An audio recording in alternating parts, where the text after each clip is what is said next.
जय हिंद व्यूअर्स, स्वागत है आपका त्रिशूल डिफेंस एकेडमी में। तो 2 सेट हम ला चुके हैं, ठीक है।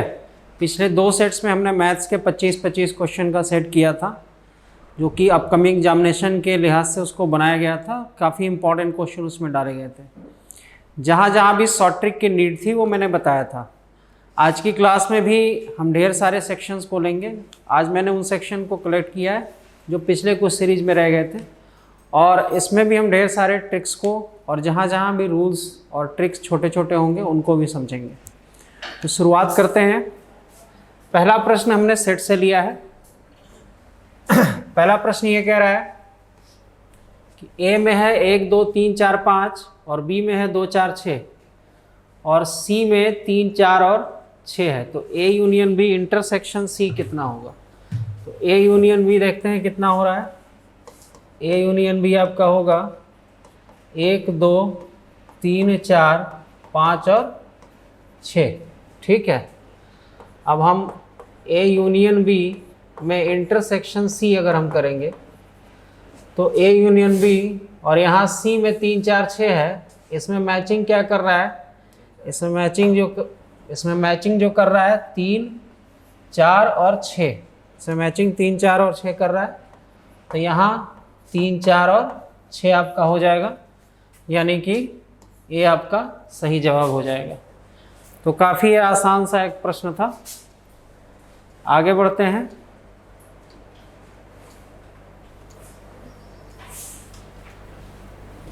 ठीक है, जिनको स्क्रीनशॉट लेना होगा वो स्क्रीनशॉट ले सकते हैं, क्योंकि ज़्यादा देर रुका नहीं जाएगा इसमें।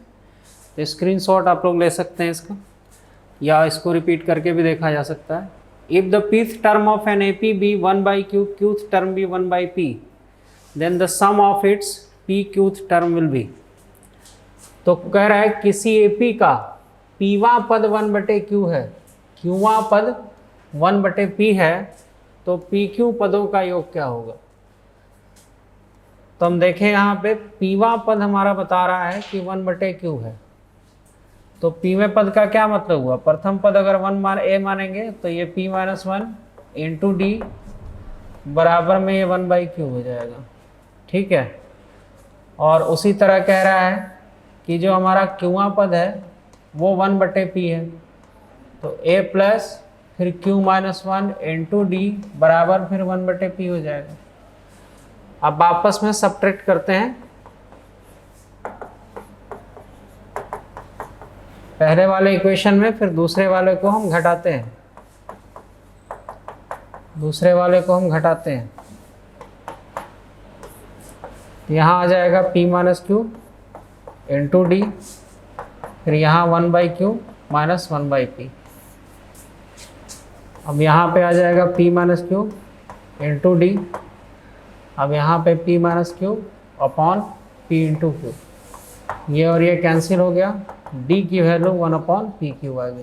कितनी आ गई? d की वैल्यू आपकी 1 अपॉन पी क्यू आ गई, ठीक है। इस d की वैल्यू को किसी भी एक समीकरण में रख देते हैं, कहीं पर भी रख देते हैं। तो इसी समीकरण में हम d की वैल्यू को पुट कर देते हैं। ये जो d की वैल्यू आई है,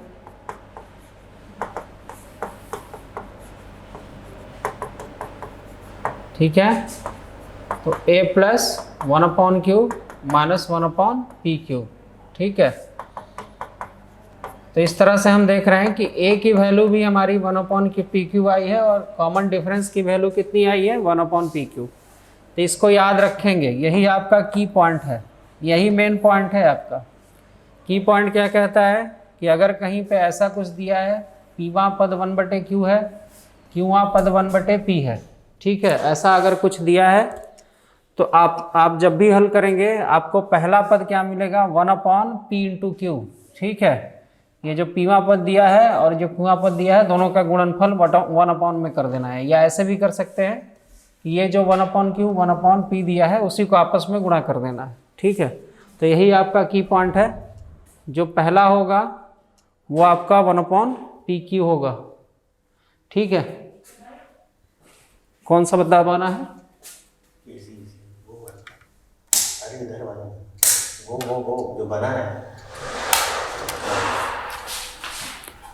कंटिन्यू रखा जाए, ठीक है। चलिए, तो हमने देखा यहाँ पे कि A/PQ होता है, यही आपका की पॉइंट है। मतलब इतना आपको नहीं करना पड़ेगा। अगर ये स्थिति बन रही है, पीवा पद बने, जैसे मान लो एमवा पद 1/m देता, एनवा पद 1/m देता, तो आपका A कितना होता, इन दोनों का गुणनफल होता, और D भी इन दोनों का गुणनफल होता है। यही इसका की पॉइंट है, ठीक है। तो फिलहाल हमारा A और D मिल चुका है। अब आगे जो हमसे पूछा जा रहा है वो देखेंगे। आगे हमसे पूछा जा रहा है कि सम ऑफ PQ पद, PQ पदों का योग, तो PQ/2 हो जाएगा।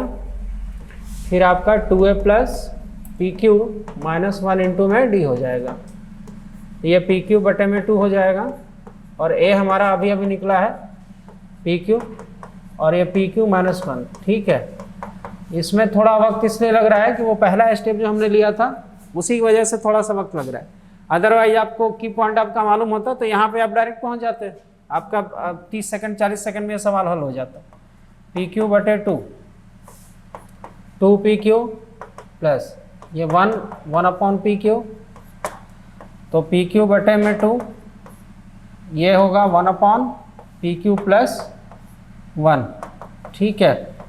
PQ/2 ये 1 प्लस PQ अपॉन में PQ, तो 1 प्लस PQ अपॉन में 2। तो यह आपका रहा, ये सी वाला ऑप्शन राइट है, ठीक है। तो फटाफट से आप चाहें तो इसका स्क्रीनशॉट आप ले सकते हैं, ठीक है। इसका स्क्रीनशॉट आप फटाफट से ले सकते हैं, इसमें कोई दिक्कत नहीं है। आगे बढ़ते हैं। यहाँ पे हमारा सी ऑप्शन सही हो गया था। अब हम आगे बढ़ते हैं अपने तीसरे वाले प्रश्न पे। तो जो हमारा तीसरा वाला प्रश्न कह रहा है कि अगर इस स्थिति में अर्थमेटिक मीन बन रहा है, मतलब ये समांतर माध्य वाली स्थिति है। कौन सा माध्य आ रहा है? समांतर माध्य। किन दो संख्याओं का? A और B का समांतर माध्य आ रहा है। तो A और B का अगर समांतर माध्य आ रहा है तो फिर हमको n क्या रखना चाहिए? हमको n क्या रखना चाहिए? तो भाई सीधी सी बात है, समांतर माध्य में क्या स्थिति बनती है? A प्लस B/2 स्थिति बनती है। समांतर माध्य की स्थिति क्या बनती है? A प्लस B/2 बनती है। तो यहाँ आप समझिए बात को, ऐसे हल करेंगे तो बहुत समय लग जाएगा। इसको A प्लस B/2 से आप तुलना कराएंगे तो बहुत समय लग जाएगा। आपको यहाँ चाहिए क्या? ये किसके बराबर आपको दिखना चाहिए? ये आपको दिखना चाहिए, कैसा दिखना चाहिए भाई? तो A प्लस B/2 दिखना चाहिए। अब इसके लिए आप विकल्प की सहायता ले लीजिए ऑप्शन की। अगर आप 1 रखेंगे तो यहाँ A² दिखेगा, तो पहला ऑप्शन तो गलत हो गया। अब फिर अगर आप -1 रखेंगे तो A का पावर 0 ऊपर 2 आ जाएगा, ये भी दूसरा ऑप्शन भी गलत हो गया। अगर आप ऑप्शन नंबर C रखेंगे, 0 रखेंगे, तो देखिए क्या होता है, 0 + 1 और फिर 0 + 1 होगा यहाँ पे, और नीचे A का पावर 0 और B का पावर 0 हो जाएगा। तो आपको क्या मिल गया भाई? A प्लस B/2 मिल गया, क्योंकि A का पावर 0 1 और B का पावर 0 1 होता है। यानी कि आपको चाहिए था A प्लस B/2, आपको मिल भी गया क्या? A plus B/2। तो कौन सा ऑप्शन हमारा विकल्प सही है? तो C ऑप्शन हमारा बिल्कुल सही है। आगे बढ़ते हैं। ये देखिए बिल्कुल उसी अभी जो हल किया है सवाल, बिल्कुल उसी तरह का सवाल है। कह रहा है कि TRवां पद किसी AP के लिए बता रहा है, जहां R की जगह पे आप 1 2 3 4 रख सकते हैं। सवाल वही है, थोड़ा घुमा के दिया है, पॉजिटिव इंटीजर्स हैं। तो फिर से वही सवाल है, कह रहा है कि TMवां पद कितना है? 1/n है, और TNवां पद कितना है? 1/m है। अभी इसको हल किया था, Pवां पद 1/q और Qवां पद 1/p। तो अब हमसे पूछा जा रहा है कि Tm × nवां पद कितना है? Tm × nवां पद कितना है? तो अब देखिए, अब हम पूरा नहीं बनाने वाले, हमें तो की पॉइंट मिल गया था ना कि ऐसी स्थिति होती है कि Tmवां पद 1/n होगा, Tnवां पद 1/m होगा, ठीक है, एक दूसरे से जुड़े हुए चीज़ें हैं।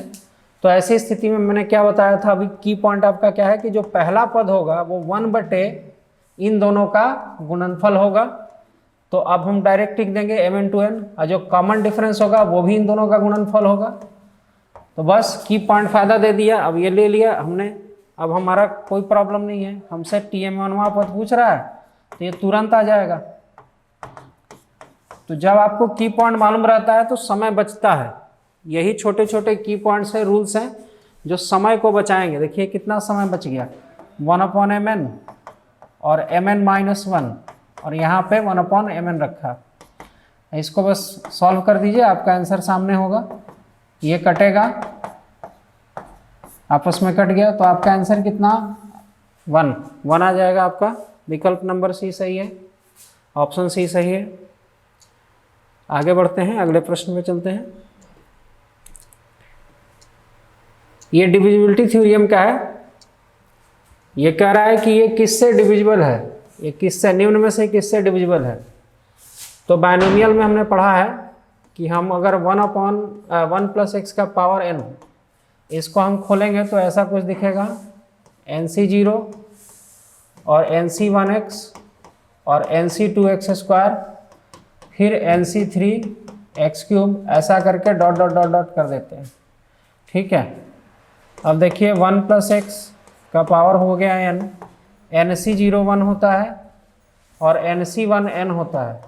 ठीक है, इसको एज इट इज रहने दो, x² nc3x³, अब plus dot dot dot dot dot. ठीक है, तो आपका पास 1 + x का पावर n है। आप nx को इस साइड भेजिए तो -nx हो जाएगा, 1 को इस साइड भेजिए तो -1 हो जाएगा। तो यहाँ क्या आपके पास ये चीज़ बची रहेगी, इसमें से आप x² को कॉमन ले लीजिए, तो अंदर क्या बचेगा, nc2 और nc3x, ऐसा डॉट डॉट डॉट करके आपका बचेगा। इनसे हमें कोई मतलब खास है नहीं, इनसे कोई खास मतलब है नहीं। तो ये पूरा कह रहा है कि ये पूरा का पूरा, देखिए प्रश्न ये पूरा का पूरा है, तो कह रहा है ये पूरा का पूरा किससे विभाजित हो सकता है। तो सीधी सी बात है, ये पूरा का पूरा किससे विभाजित हो सकता है, x² से। इधर क्या है, इससे कोई मतलब नहीं है, क्योंकि x² कट जाएगा, तो पूरा का पूरा किससे विभाजित होगा, x² से। तो आपका ऑप्शन नंबर बी बिल्कुल सही है। यही तुम्हें काम भी दे देगा, कई डिविजिबिलिटी में काम देता है।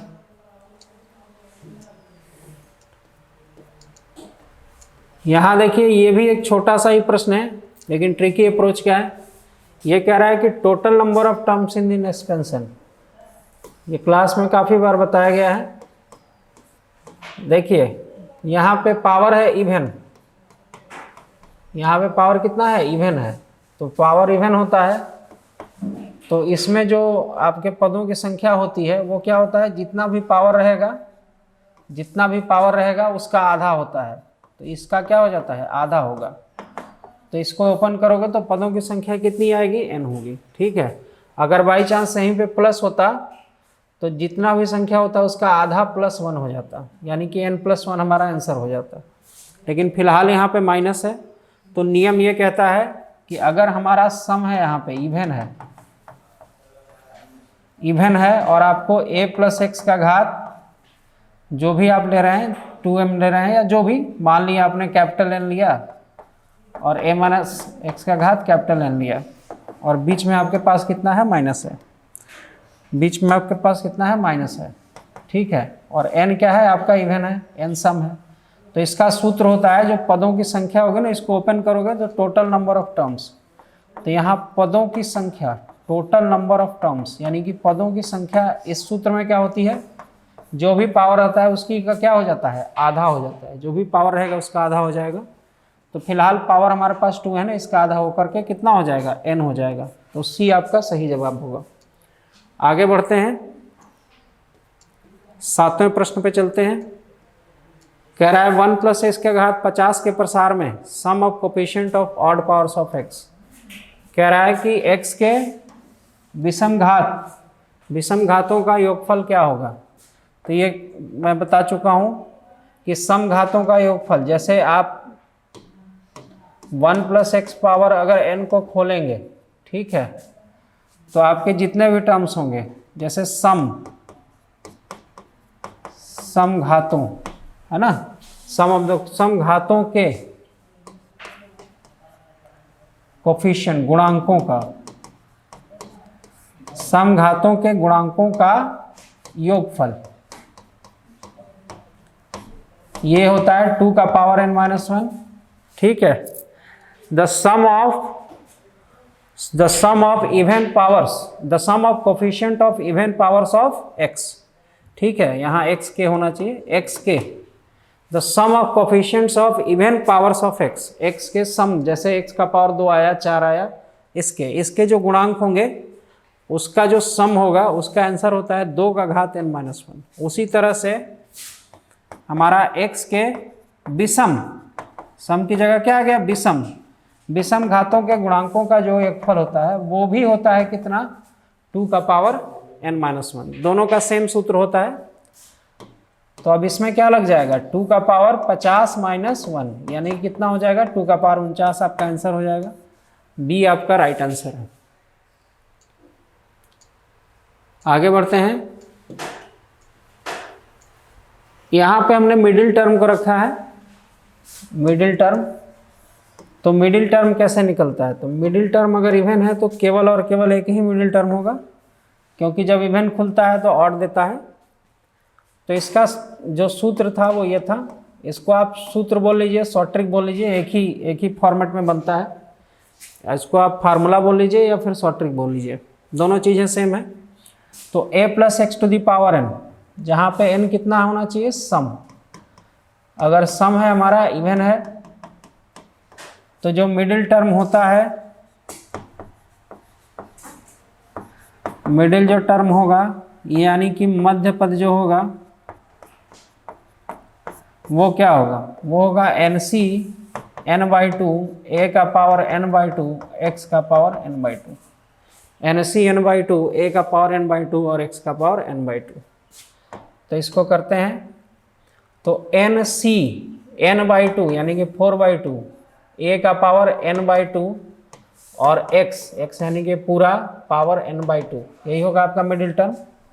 तो आपका 4c2 हो जाएगा और 2 का घात 2 हो जाएगा और 3 का घात भी 2 हो जाएगा और यहाँ x का घात 2 होगा। फिलहाल हमको किससे काम है, हमको गुणांक से मतलब है, तो हम गुणांक को टारगेट करेंगे। तो 4c2 कितना आपको दे देगा 4 फैक्टोरियल 2 फैक्टोरियल और 2 फैक्टोरियल, ये आपको 4 दे देगा, या आपको 9 दे देगा। ठीक है, अब ये हमें कितना दे देगा 4 × 3 × 2 फैक्टोरियल 2 फैक्टोरियल × 2 फैक्टोरियल, ये कटा, ये मुझे 6 दे देगा, तो 6 दे दिया। 6 × 4 × 9, 9 चौका 36, 6 के कितना हो जाएगा 216 हो जाएगा, 6 6 का हाँ 216 हो जाएगा। D is the right answer.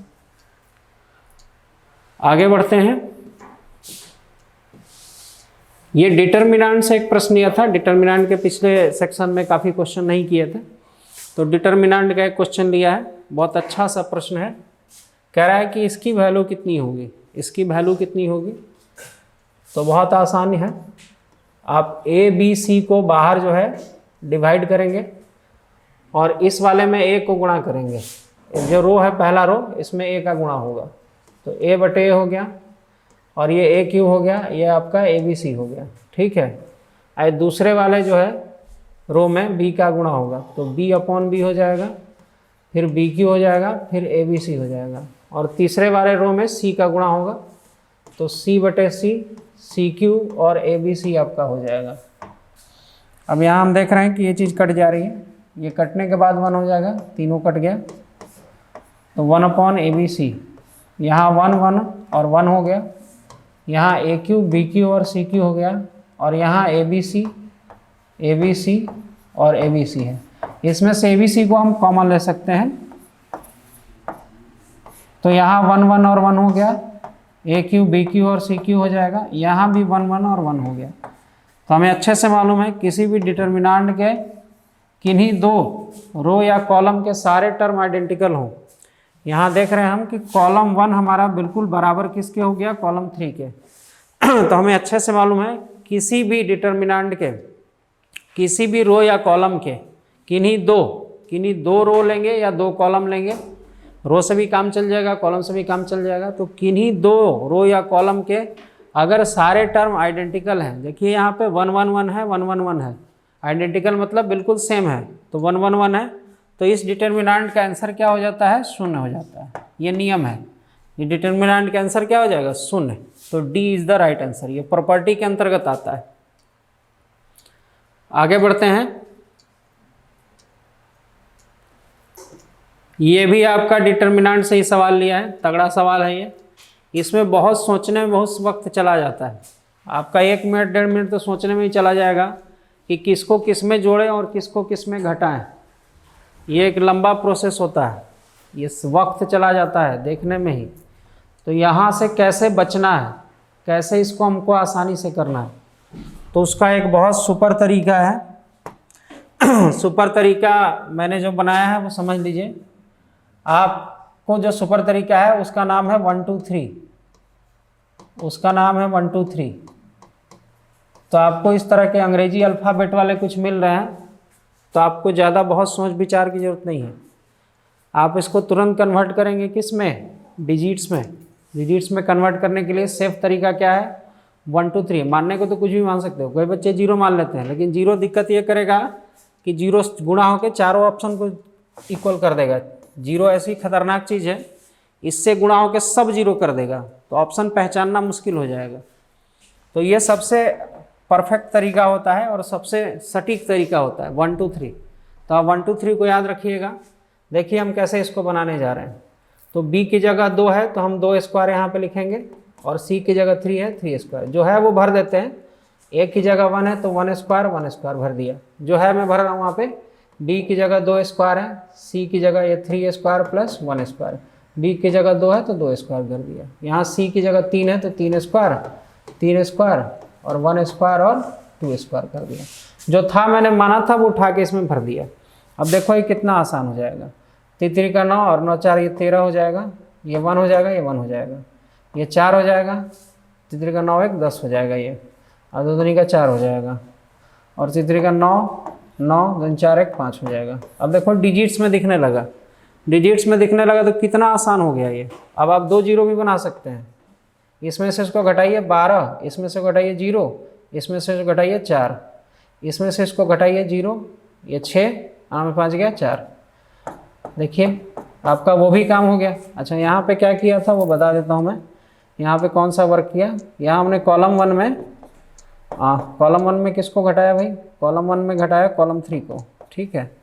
और कॉलम 2 में भी हमने किसको घटाया, कॉलम 3 को। ये फॉर्मेलिटी है, आप एग्जाम में नहीं भी दिखाइए कोई दिक्कत नहीं, इंटरमीडिएट में दिखाना पड़ता है क्योंकि चेक करने वाला सब कुछ चेक करता है।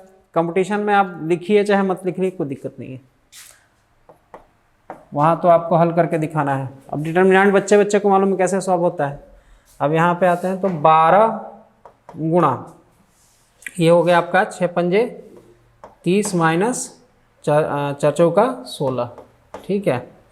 0 तो 0 होगा, पूरा 0 कर लेगा, प्लस 1 के साथ क्या जाएगा आपका 0 माइनस 24 जाएगा, 0 माइनस 24 हो जाएगा, ठीक है।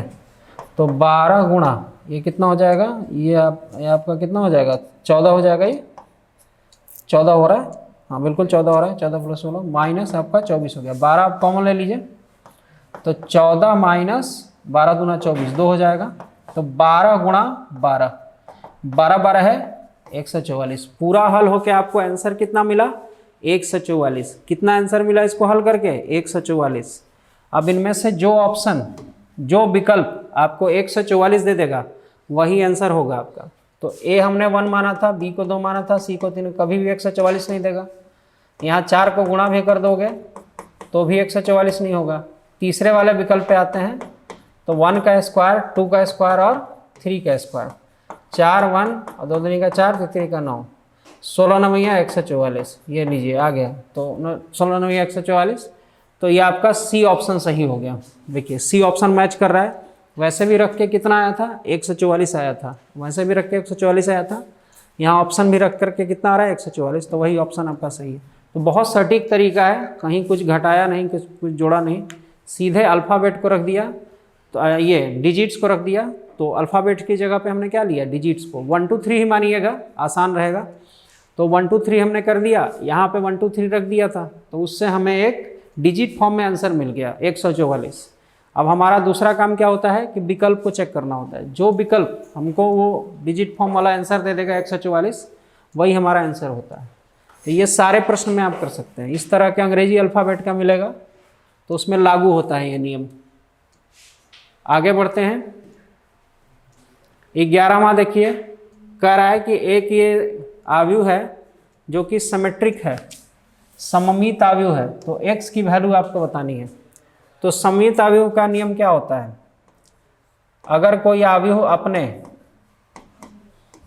ट्रांसपोज के बराबर हो जाए, अगर कोई अवयव अपने ट्रांसपोज के बराबर हो जाए तो उसे क्या कहते हैं, सिमेट्रिक मैट्रिक्स कहते हैं। यानी कि A बराबर A डैश। ट्रांसपोज क्या होता है, जब आप रो को कॉलम और कॉलम को रो में बदलते हैं। ठीक है, जैसे एक एग्जांपल लेते हैं 1 2 2 3। अब इसका ट्रांसपोज क्या होगा, ये भी 1 2 2 3 होगा, रो को कॉलम, कॉलम को रो में बदलेंगे तो आपका मैट्रिक्स उसके ट्रांसपोज के ही बराबर हो गया। तो जब मैट्रिक्स अपने ट्रांसपोज के बराबर होता है तो वो क्या हो जाता है, सिमेट्रिक होता है। तो अब इसी का फ़ायदा उठाते हैं, तो इसका ट्रांसपोज करते हैं। ट्रांसपोज करेंगे तो क्या होगा, रो को कॉलम में बदलेंगे और कॉलम को रो में बदलेंगे। ठीक है, अब ये ट्रांसपोज किसके बराबर हो जाएगा, खुद उसी मैट्रिक्स के।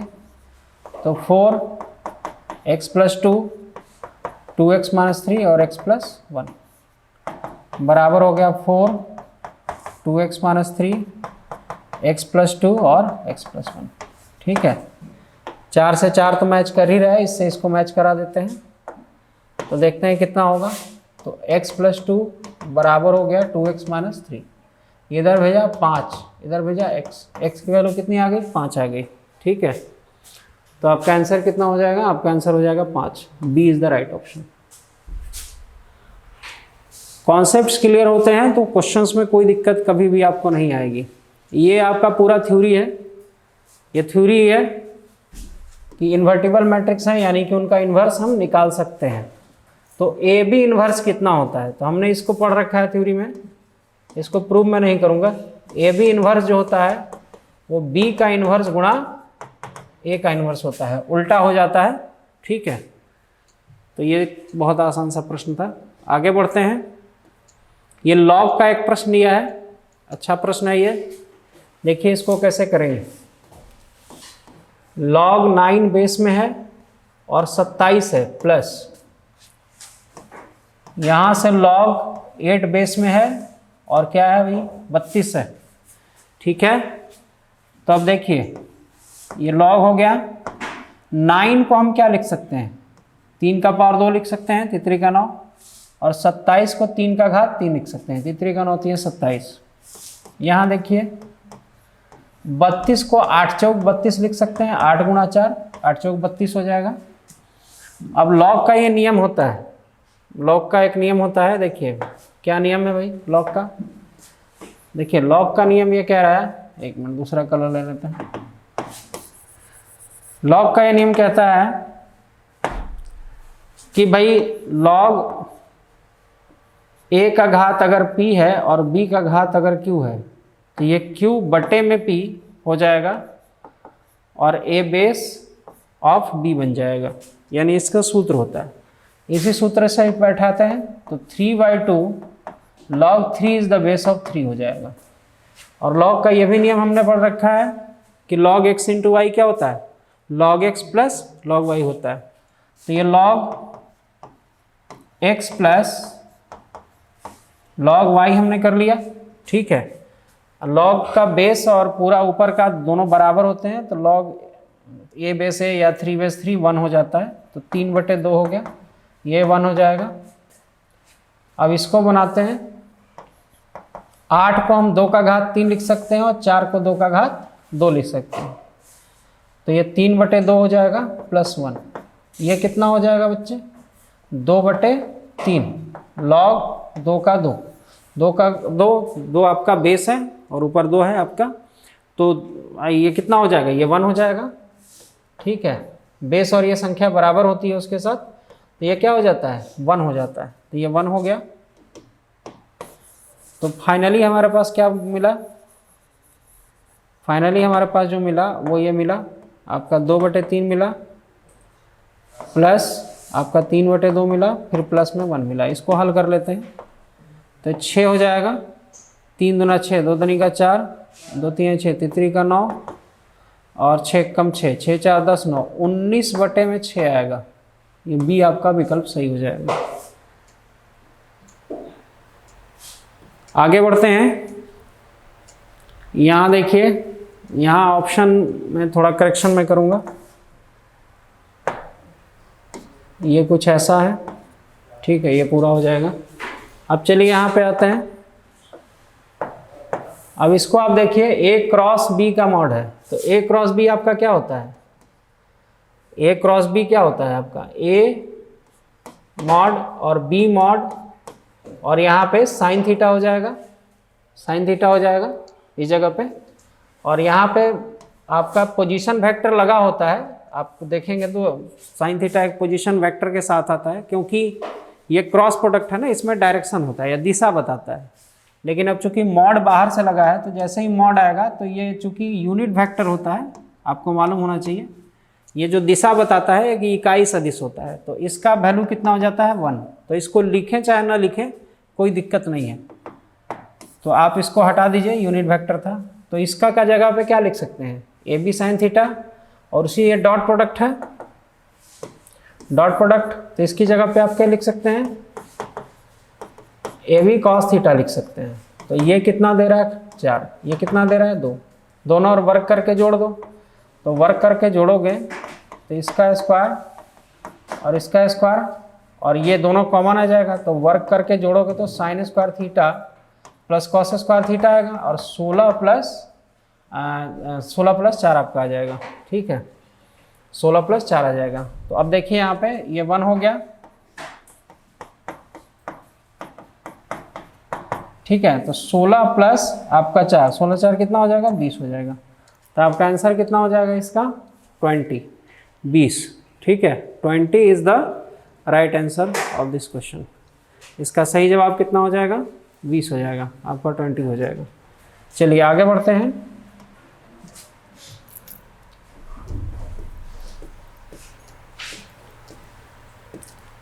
पंद्रहवां कह रहा है कि the value of lambda for which the vectors are parallel. तो वेक्टर्स पैरेलल कब होते हैं? परपेंडिकुलर कब होते हैं? जब इनका डॉट प्रोडक्ट 0 हो जाएगा। पैरेलल के लिए नियम होता है, देखिए पैरेलल में क्या होता है कि दो वेक्टर्स यहाँ लिख दे रहे हैं, a1 i cap, b1 j cap और c1 k कैप, ये पहला वेक्टर है। a2 i cap, b2 j cap और c2 k कैप, ये पैरेलल कब होंगे? जबकि ये कंडीशन लगेगी, ये कंडीशन लगती है तब वो पैरेलल होते हैं। ठीक है, परपेंडिकुलर के लिए क्या होगा? इनका गुणनफल क्या होना चाहिए? 0 होना चाहिए, डॉट प्रोडक्ट 0 होता है। तो पैरेलल की स्थिति बन रही है, समांतर की स्थिति बन रही है, तो वही सूत्र लगाएंगे जो अभी बताया आपको, i कैप 6j कैप और k कैप, इसी के नीचे लिख लीजिए 2i k कैप और minus 4j cap plus lambda k cap. ठीक है, अब हम इसको फार्मूले को अपने लिखते हैं। तो 3/2 बराबर होना चाहिए ये -6/-4 के, ये बराबर होना चाहिए यहाँ 1/λ के। अब यहाँ आप देख रहे हैं कि ये कट जा रहा है, ये भी कटेगा, 2 3 6 2 दूनी का 4, तो 3/2 बराबर किसके है? 1/λ के। तो भाई लेमडा किसके बराबर हो जाएगा? फिर लेमडा यहाँ 2/3 के बराबर हो जाएगा। तो आपका कौन सा आंसर होगा? ये ए विकल्प सही है, 2/3। बस चीज़ों को हमें जानना है, छोटे छोटे नियम होते हैं, छोटे छोटे रूल्स होते हैं, उन्हीं चीज़ों को अगर आप जान रहे हैं तो कोई दिक्कत नहीं है। मैथ में मेन पार्ट क्या है? आपका कॉन्सेप्ट क्लियर है, जैसे थ्योरी आपने अच्छे से पढ़ लिया है, एक एक फ्रेम क्लियर है आपका। तो क्वेश्चन में आप देख रहे हैं speed plus accuracy equal to success, ये स्पीड और एक्यूरेसी दोनों चाहिए। और कब आ रही है? जब आपको रूल्स मालूम है, नियम मालूम है। बाई चांस अगर हमको ये मालूम ही नहीं होता कि पैरेलल के लिए क्या लगता है, तो इतनी जल्दी थोड़ी हल हो पाता। तो यही छोटे छोटे पॉइंट्स हैं कि पैरेलल में क्या होगा, परपेंडिकुलर में क्या होगा, ये की पॉइंट्स होते हैं, इन्हीं को आपको लिखना होता है, उन्हीं पे आधारित तो प्रश्न आएंगे। आगे बढ़ते हैं, 16वां प्रश्न पे आते हैं। How many words can be made from the letters of the word Delhi if L comes in the middle in every word.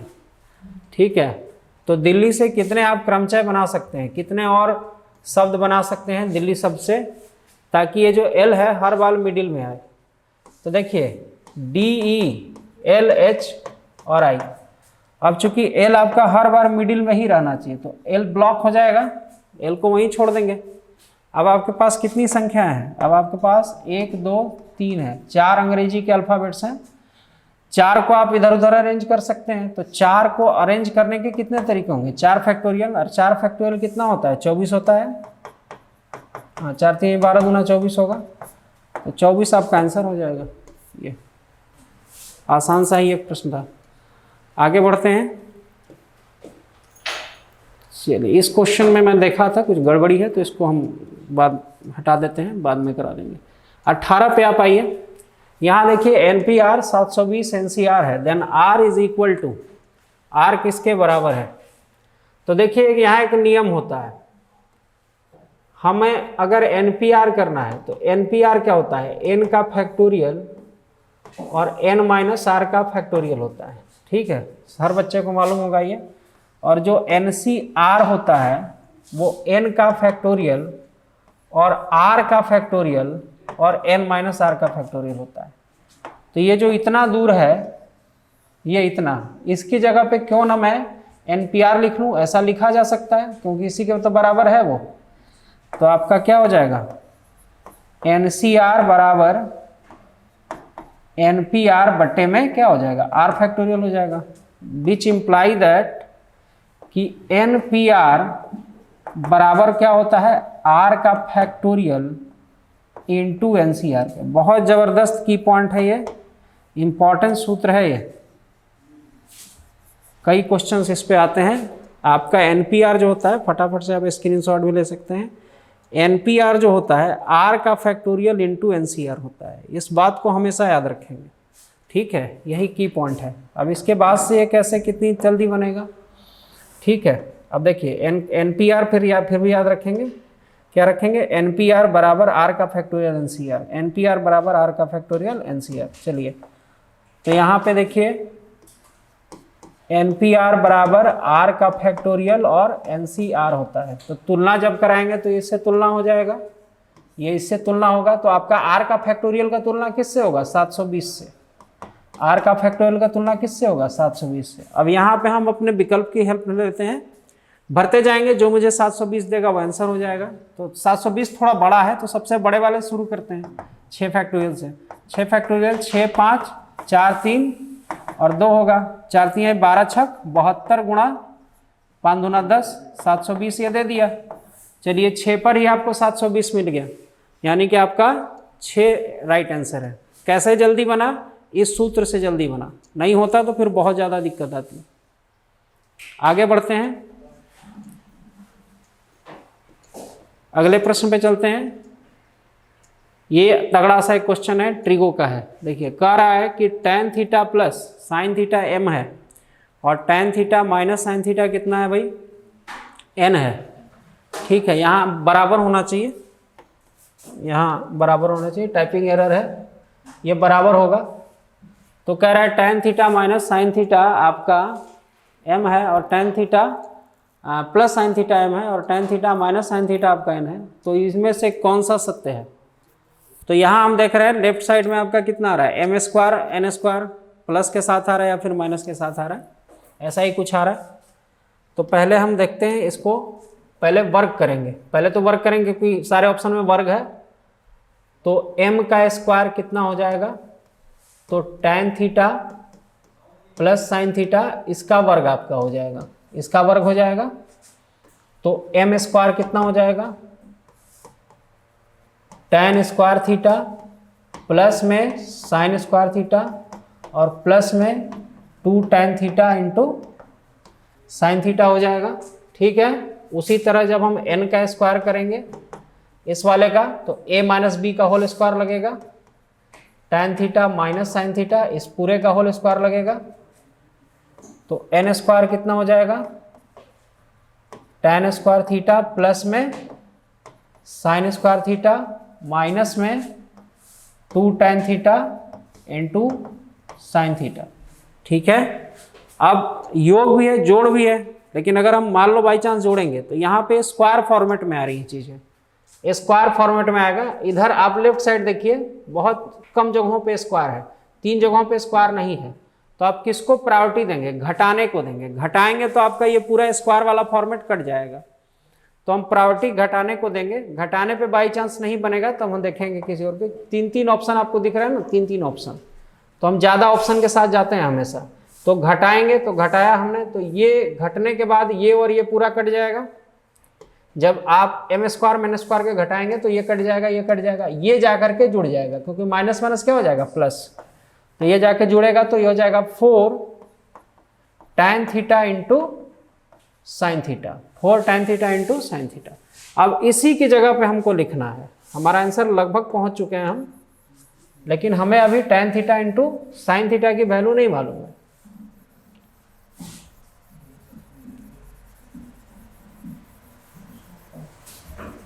ठीक है, तब यहां पे आते हैं, आपस में देखिए हर जगह m इंटू एन का गुणा है, तो यहां m इंटू एन का गुणा करेंगे तो विकल्प के साथ साथ चल रहे हैं, तो ये कितना हो जाएगा, tan square theta minus sine square theta हो जाएगा, यही चीज होगी, tan square theta minus sine square theta होगा, क्योंकि आप देख रहे हो यहाँ पे कि a प्लस बी है, ये माइनस बी वहां पे है। इसमें से आप इसको क्या लिख सकते हैं, साइन स्क्वायर थीटा बटे में आप कॉस स्क्वायर थीटा लिख सकते हैं, और माइनस साइन स्क्वायर थीटा। इसमें से आप साइन स्क्वायर थीटा को कॉमन ले लीजिए, और वन बटे कॉस स्क्वायर थीटा को आप क्या लिख सकते हैं, सेक स्क्वायर थीटा माइनस 1, तो ये साइन स्क्वायर थीटा हो जाएगा। चालाकी भरा प्रश्न है, ये आपका tan स्क्वायर थीटा हो जाएगा, जो कि m इंटू एन है। ठीक है, अब आप इसको दोनों और अंडर रूट करिए, तो दोनों और अंडर रूट करेंगे तो ये बन जाएगा साइन थीटा और ये बन जाएगा tan थीटा, यही उठा करके यहाँ पे रख दीजिए। तो यहाँ पे मैं क्या रख लूँ, 4 under root m into N. तो देखो कौन सा विकल्प है, डी विकल्प राइट है ना, डी विकल्प राइट है। यहाँ मेन पार्ट क्या था, यही वाला, ये वाला मेन पार्ट था। तो छोटी छोटी चीज़ें हैं, अगर उनको लिखते भी चलेंगे तो बहुत हेल्प करता है। 20वां देखिए, ट्रिगो से ही लिया है, ये भी जानदार प्रश्न, बहुत बढ़िया प्रश्न है ये। तो देखिए इसको कैसे हल करना है, तो सबसे पहले तो इसको यहाँ भेजिए, हल करिए, एलसीएम निकालते हैं। तो ये साइन 15 डिग्री हुआ इंटू कॉस में 15 डिग्री हुआ। ठीक है, कई बच्चे हड़बड़ा के 15 की वैल्यू रख देंगे तो लंबा पड़ता है, इसको याद रखिएगा। कभी इस फॉर्मेट में होता है तो पहले हल करने की कोशिश करना, वैल्यू डायरेक्ट भी आप लग सकते हैं लेकिन थोड़ा लंबा पड़ेगा। इसको इधर भेज देते हैं, अंडर रूट 3 कॉस 15 माइनस आपका साइन 15 हो गया। ठीक है, अब देखिए यहाँ पे मैं क्या करने जा रहा हूँ, यहाँ अगर मैं 2 को डिवाइड कर दूँ और यहाँ के 2 को डिवाइड कर दूँ, यहाँ 2 को गुणा कर दूँ तो कोई दिक्कत, कुछ दिक्कत नहीं है। और यहाँ 2 को आप गुणा करके यहाँ भी 2 को गुणा कर दूँ तो भी मुझे कोई दिक्कत नहीं है, ये हो जाएगा 4। ये हमारा नीचे हम देख रहे हैं, नीचे देखिए, नीचे के साथ चलेंगे, नीचे हमारा फार्मूला किसके साथ आ रहा है, साइन आएगा, साइन 2 थीटा वाला, तो ऊपर भी हमको साइन ही रखना है। तो क्यों ना मैं इसको साइन 60 डिग्री कर दूं, बात तो बराबर होगा √3/2, और cos 15 minus cos 60 into sine 15 बटे में साइन 30 डिग्री हो जाएगा ये। ठीक है, अरेंज्ड क्वेश्चन होते हैं, इनको आप साइन का फार्मूला मालूम है, साइन a माइनस बी का ये फार्मूला होता है, sine a into cos B minus cos a into sine B. तो यहाँ हम साइन a माइनस बी यानी कि 60 में से 15 घटा करके लिख सकते हैं। साइन 30 की वैल्यू होती है 1/2 होती है। ठीक है, इसकी वैल्यू कितनी होती है, 1/2 होती है। तो ये 2 ऊपर चला जाएगा तो ये 8 बना देगा, और ये साइन 60 में से 15 घटेगा तो 45 आ जाएगा। ठीक है, तो साइन 45 की वैल्यू कितनी होती है, 1/√2 होती है। इसको आप रेशनलाइज कर दीजिए तो ये कटेगा, यानी कि 4 अंडर√2 आपको आंसर मिल जाएगा। कौन सा है भाई विकल्प, ए विकल्प सही है, 4 अंडर√2 इसका आंसर होगा। आगे बढ़ते हैं, 21वां प्रश्न देखिए, ये मैक्सिमा मिनिमा से हम बनाएंगे। कह रहा है कि ये ग्रेटेस्ट वैल्यू यानी कि इसका महत्तम मान किस कोण के लिए होगा, किस कोण के लिए इसका महत्तम मान होगा। तो इसके बनाने के 2 तरीके हैं, बनाने के 2 मेथड हैं, समझिए इस दोनों मेथड को। तो sine theta plus cos theta, इसकी मैक्सिमम वैल्यू अगर मैं पूछूं तो आपका ये फार्मूला मालूम है, plus a square plus B square, यही फार्मूला होता है, under root a square plus B square. तो इसकी मैक्सिमम वैल्यू कितनी आएगी, अंडर रूट 2। ग्रेटेस्ट वैल्यू कितनी आएगी, √2। अब कह रहा है कि ग्रेटेस्ट वैल्यू है किस एंगल पे, तो भाई सीधी सी बात है, हमारे पास विकल्प तो है ना, इन विकल्पों को रख लो, जो तुम्हें √2 दे देगा वही आंसर होगा। 30 डिग्री तुम्हें √2 देने से रहा, 45 दे देगा, बिल्कुल 45 पे आप आइए, साइन 45 और कॉस 45, तो 1/√2, 1/√2, 2/√2, √2 ऊपर और √2 नीचे, ये देखिए √2 ला के दे दिया, यानी कि आंसर यहीं मेरा आ गया 45 डिग्री। तो पहला तो तरीका ये है कि हमने क्या किया, इसकी ग्रेटेस्ट वैल्यू निकाली और ग्रेटेस्ट वैल्यू निकाल के ऑप्शन को पुट कर दिया, एक तरीका है। दूसरा तरीका है मैक्सिमम मिनिमम। बाई चांस अगर आपको ग्रेटेस्ट वैल्यू मालूम ही ना हो, इसमें तो मालूम हो गया फार्मूले से, मालूम ही ना हो तो दिक्कत आएगी। तो मैक्सिमम मिनिमम सबसे सटीक होता है, सबसे सही तरीका क्या होता है, किसी भी मैक्सिमम मिनिमम वैल्यू को निकालने का सबसे सटीक और सही तरीका होता है मैक्सिमा और मिनिमा, उच्चिष्ट और निम्निष्ट। तो हम इसको क्या करते हैं, उसी से बनाएंगे। तो यहाँ sign theta plus cos theta लिया, ये बिल्कुल सटीक तरीका होता है, किसी भी प्रश्न में लगेगा। अब इसको आप डिफ्रेंशिएट करिए, डिफ्रेंशिएट किसके सापेक्ष, थीटा के। एक्स होता है तो एक्स के सापेक्ष करता मैं, लेकिन थीटा है तो थीटा के सापेक्ष करेंगे। साइन थीटा का डिफ्रेंशिएशन क्या होता है, कॉस थीटा, और कॉस थीटा का क्या होता है, माइनस साइन थीटा। ठीक है, अब हम इसको 0 बनाते हैं। नियम जो है वो लिख दे रहा हूँ मैं, नियम यही कहता है आपको 0 बनाइए, इसको इधर भेजिए, साइन थीटा बराबर हो जाएगा कॉस थीटा, यानी कि टैन थीटा बराबर हो जाएगा कितना, 1। तो थीटा कितने डिग्री हो जाएगा भाई, 45 डिग्री होगा, सीधी सी बात है। थीटा 45 डिग्री होगा, एक ही तो वैल्यू आई है, थीटा 45।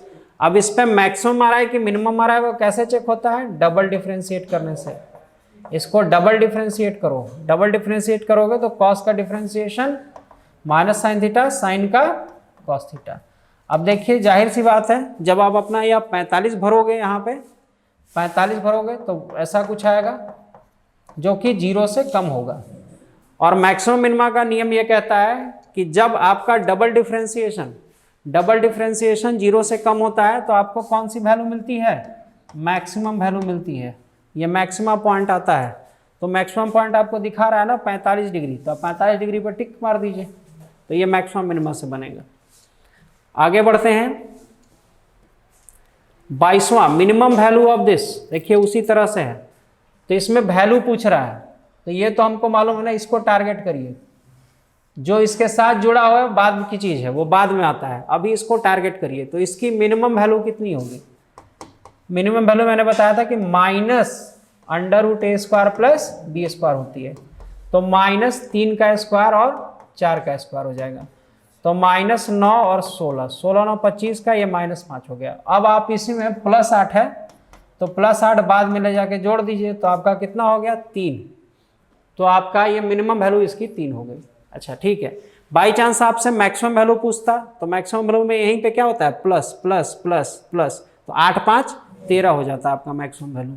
मिनिमम वैल्यू 3 और मैक्सिमम वैल्यू इसका कितना होगा, 13। ठीक है, अच्छा कभी कभी इस तरह के प्रश्नों को मैं बता दे रहा हूँ, आपकी मैक्सिमम वैल्यू कितनी हो जाएगी, देखिए मैं बता दूँ।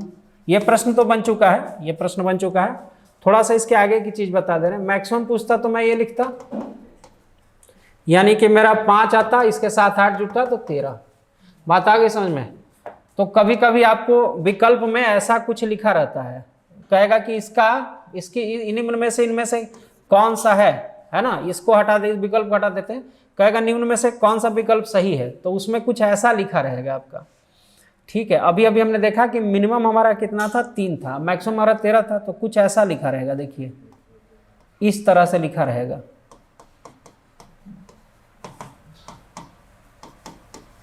ऐसा, ठीक है, 4 विकल्प में से एक विकल्प ऐसा दिखेगा, ऐसा भी कभी कभी लिखता है। तो उस समय क्या आपसे पूछ रहा होता है, उस समय आपसे दोनों पूछता है कि मैक्सिमम कितना है, मिनिमम कितना है। तो सेम सवाल ऐसा भी दिख सकता है, तो ऐसा दिखेगा तो ये आपका इस तरह से आंसर आ जाएगा। ठीक है, आगे बढ़ते हैं, अपने अंतिम पायदान पर हम धीरे धीरे पहुंच रहे हैं। 23वां प्रश्न देखिए, 23वां प्रश्न क्या कह रहा है, equation of line through 3, -4 and perpendicular to the line. एक ऐसी रेखा है जो कहाँ से गुजर रही है, 3 और -4 से गुजर रही है, और जो कि इस दी गई रेखा के क्या है, परपेंडिकुलर है या लंबवत है। तो देखिए किसी भी दी गई रेखा के, ये रेखा का जनरल इक्वेशन है।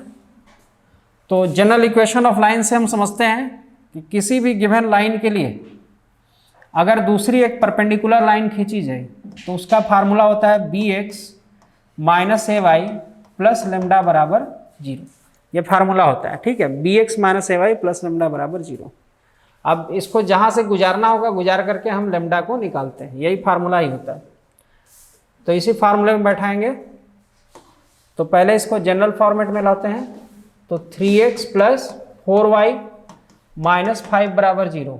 अब हमारा क्या फार्मूला था, बी एक्स माइनस ए वाई प्लस लेमडा बराबर 0। बी हमारा है 4x minus 3y plus lambda बराबर 0। अब ये किससे होकर के गुजर रहा है, 3 माइनस 4 से। तो गुजारिए इसको, 3 माइनस 4 से गुजारिए, 12 प्लस लेमडा बराबर 0। तो लेमडा की वैल्यू यहाँ से आपको मिल जाती है, जिससे गुजरेगा जिस पॉइंट से, तो लेमडा की वैल्यू देगा। तो लेमडा की वैल्यू कितनी हो गई हमारे पास, -24 आ चुकी है। अब इसी -24 को आपको कहाँ भरना होता है, जो मेन आपने माना हुआ है वहाँ भरना होता है, ये यहाँ पे भरना होगा। तो आपका कितना हो जाएगा, 4x माइनस 3y माइनस 24 बराबर 0। ढूंढते हैं, 4x प्लस 3y है, ये तो दूर दूर तक नाता नहीं है। 3x माइनस 4x, और ये 20 है, 24 भी नहीं है, तो नन ऑफ दीज आपका डी वाला ऑप्शन हो जाएगा, कुछ भी इससे मैच नहीं कर रहा है। आगे बढ़ते हैं 24वें, straight line and this are perpendicular then value of K. कह रहा है कि एक सरल रेखा है जो इस दूसरी सरल रेखा के क्या है, परपेंडिकुलर है या लंबवत है। तो आपको के की वैल्यू बतानी है। तो देखिए, कोई भी दो सरल रेखाएं, ये नियम हमने पढ़ा है कि अगर इस फॉर्मेट में है दो सरल रेखाएं, वो एक दूसरे के लंबवत कब होती हैं। देखिए, y बराबर m1x प्लस सी, और अगर y बराबर m2x प्लस सी है, ये दोनों रेखाएं अगर परपेंडिकुलर होंगी तो बहुत साधारण सा सूत्र होता है, ये किसके बराबर होता है, m1 गुणा m2 किसके बराबर होता है, -1 के बराबर होता है। बस उसी का फायदा उठाना है।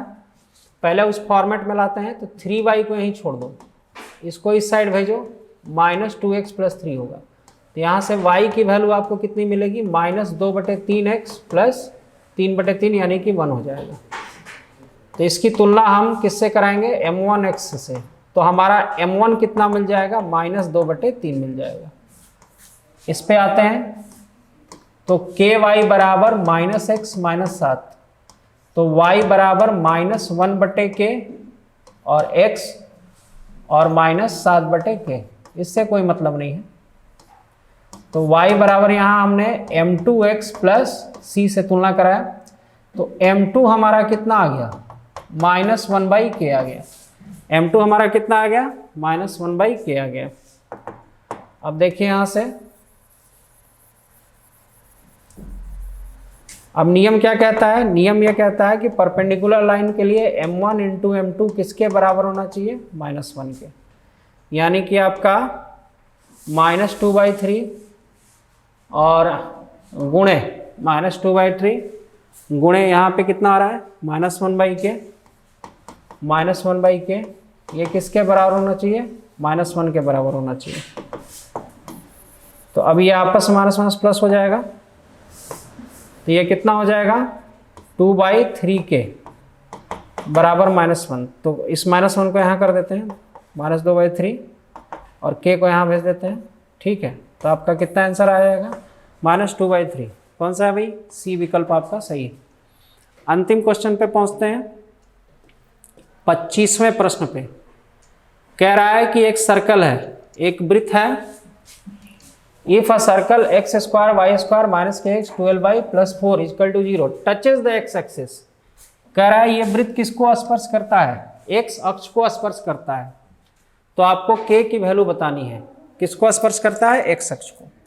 तो देखिए ध्यान से कि कोई भी वृत्त अगर x अक्ष को स्पर्श करेगा तो g² बराबर में c होता है, ये बताया था मैंने, g² बराबर c। अगर y अक्ष को स्पर्श करेगा तो f² बराबर में c होता है।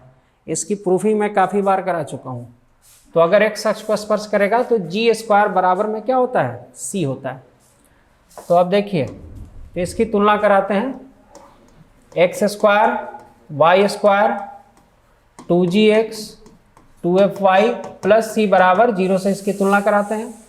तो यहाँ देखते हैं हमारा 2gx बराबर माइनस kx है, तो ये आपका x और x कट जाएगा, तो g की जो वैल्यू होगी वो माइनस k/2 होगी, और जो c की वैल्यू हो रही है वो 4 हो रही है।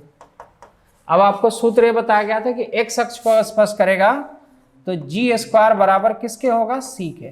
तो यानी कि k स्क्वायर बटे में 4 बराबर किसके होगा, 4 के।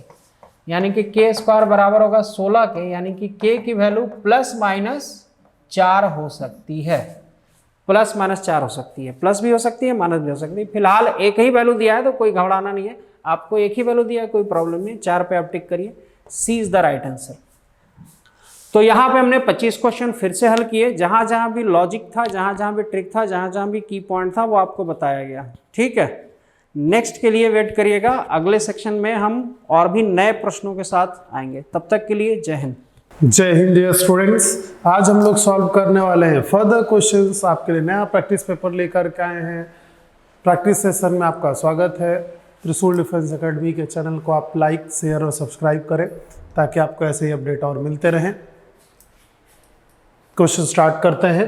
अ ball is thrown with the velocity 15 metre per second making an angle 30 degree with the horizontal. Find the time of flight of the ball. उड्डयन काल बताएं। कह रहा है एक गेंद को 15 मीटर पर सेकंड के वेग से क्षैतिज से, जो हॉरिजॉन्टल है, उससे 30 अंश का कोण बनाते हुए फेंका जा रहा है। तो आपको बताना है कि टाइम ऑफ फ्लाइट क्या होगा। ठीक, तो सबसे पहले आप लोग ये भी देख सकते हैं कि टाइम ऑफ फ्लाइट आया कैसे था। ठीक, तो टाइम ऑफ फ्लाइट, तो इसके लिए हम लोगों ने छोटा सा एक डायग्राम देख सकते हैं यहाँ पर। ठीक, ऐसे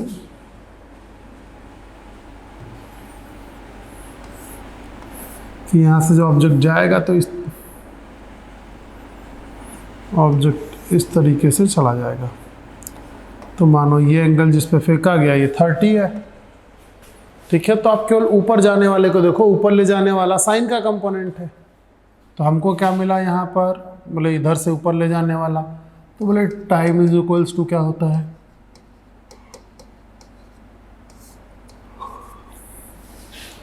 टाइम इज इक्वल्स टू होता है बेटा 2u sin theta upon g। अब कह रहा है कि आपका जो इनिशियल है तो t इज इक्वल्स टू क्या लिख दिया हम लोगों ने, 2u है बेटा 15 multiplied by sin 30 divided by g की वैल्यू मान लेते हैं 10। ठीक है, अब देखो कि sin 30 की वैल्यू 1/2, तो ये क्या हो गया, t is equals to 15 divided by 10 कितना हो गया 1.5। 2 इधर लिखा हुआ है, sin 30 की वैल्यू 1/2, तो कितना मिल गया 1.5 second. So option A is correct.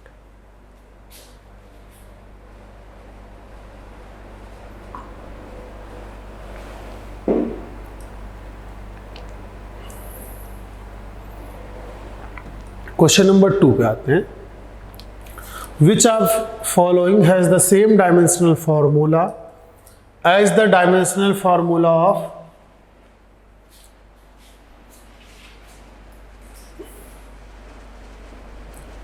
which of the following has the same dimensional formula जिसका डायमेंशनल फार्मूला कैसा होना चाहिए, बोले इम्पल्स के बराबर हो। ठीक, तो वो क्या है, तो बोले यहाँ पर जो दिख रहा है कि ये इम्पल्स नहीं होना चाहिए, यहाँ पर है संवेग। संवेग का मतलब है मोमेंटम। ये फोर्स, ये torque, rate of change of momentum ये। ठीक, तो यहाँ पर आप लोग देखें कि, तो हम लोग पहले देखते हैं इम्पल्स। इम्पल्स को हिंदी में आवेग कहते हैं। इम्पल्स या आवेग क्या होता है, सबसे पहले इसी की बात की जाए तो इम्पल्स या आवेग क्या होता है भाई, इसके बारे में देखा जाए बोले इम्पल्स या आवेग होता क्या है जब इसके टर्म में देखा गया, तो इम्पल्स क्या है, when a large amount of force acts for very short time period in order to change its momentum, then it is known as impulse. जब किसी निकाय पर एक बड़ा बल बहुत कम समय अंतराल के लिए लगाकर उसके संवेग में परिवर्तन कर देते हैं तो उसे आवेग कहते हैं। तो ये क्या मिला, mv minus mu upon delta T, और ये डेल्टा टी अलग ही है, ये कैंसिल हो गया। मतलब जो संवेग है, मोमेंटम है,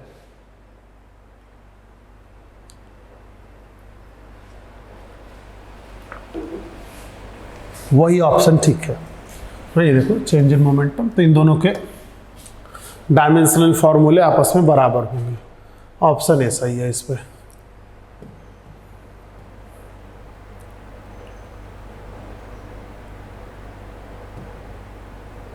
In an universal based controller has a collector based battery and current is collecting circuit. Is the resistance connected to the collector circuit?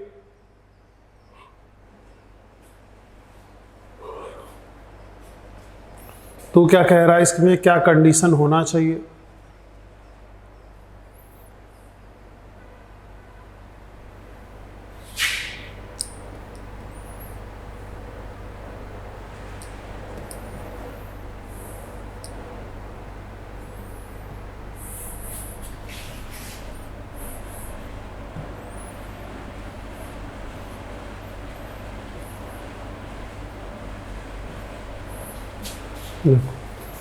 इसका क्वेश्चन कह रहा है, if a universal based controller has collector based battery, the current in the collector circuit, जो collector circuit है उसमें जो current flow कर रहा है, is the resistance connected in the collector circuit, the controller and the base है 4 volts, then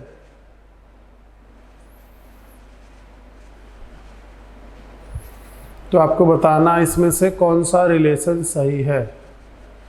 controller base,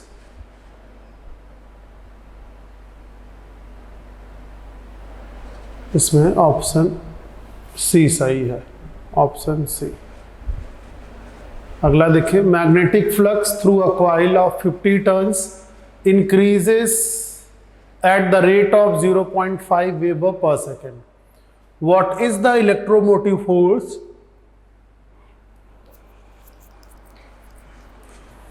What is the electromotive force produced between ends of the coil? What is the electromotive force produced between the ends of the coil? EMF चाहिए।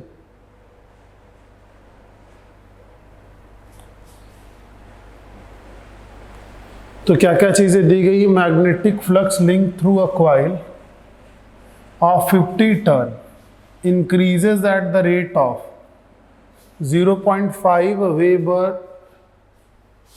पर meter. What is the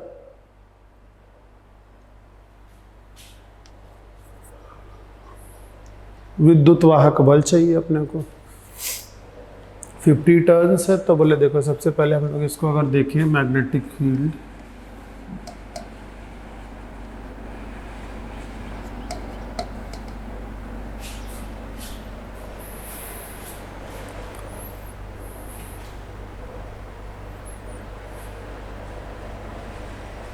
weber पर second, ठीक है। तो rate of change of magnetic flux he EMF होता है, ठीक है। तो हम लोग ऐसे लिख सकते हैं बेटा d∅/dt। तो rate of change of magnetic flux, तो rate of change of magnetic flux कितना दिया हुआ है, 0.05 मीटर पर सेकेंड, ठीक। और इसमें टर्न कितने हैं, 50। तो बस ये आसान है आपके पास, बोले 50 मल्टीप्लाइड बाय 0.05, ठीक। तो 0.05 तो मल्टीप्लाई कर देंगे, 5 मल्टीप्लाइड बाई 0.5 मतलब 2.5 volt. Option A is correct, ठीक, इसको ऐसे भी देख सकते हैं, देखो ऐसे कर सकते हैं बेटा।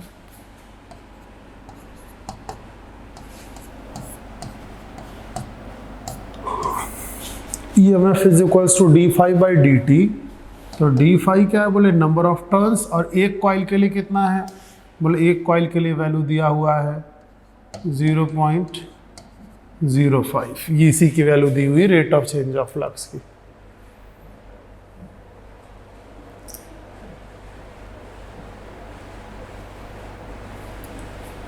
The focal length of an objective telescope. The focal length of the objective telescope is 60 centimeter. Focal length of objective telescope is 60 centimeter. What should be the focal length of the eyepiece to get magnification of 20? कह रहा है कि 20 magnification के लिए हमको कैसा रखना पड़ेगा। तो बोले मैग्निफिकेशन इज इक्वल्स टू क्या होगा बोले FO अपॉन FE। तो FE चाहिए आपको, focal length of eye piece चाहिए।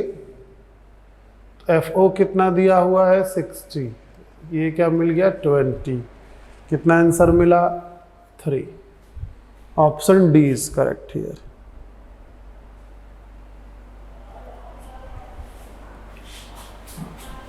चलो अगला क्वेश्चन देखा जाए।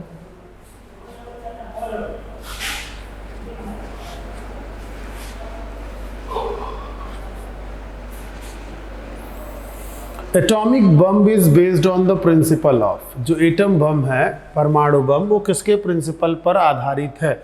Atom bomb is based on the principle of. Atom bomb किसके प्रिंसिपल पर आधारित है? Nuclear fission, nuclear fusion, nuclear infection, radio emission. किस पे? रेडियो इमिशन, रेडियो उत्सर्जन। ठीक, ये मेरे हिसाब से आसान होगा। बोले जो परमाणु बम होता है उसमें क्या होता है?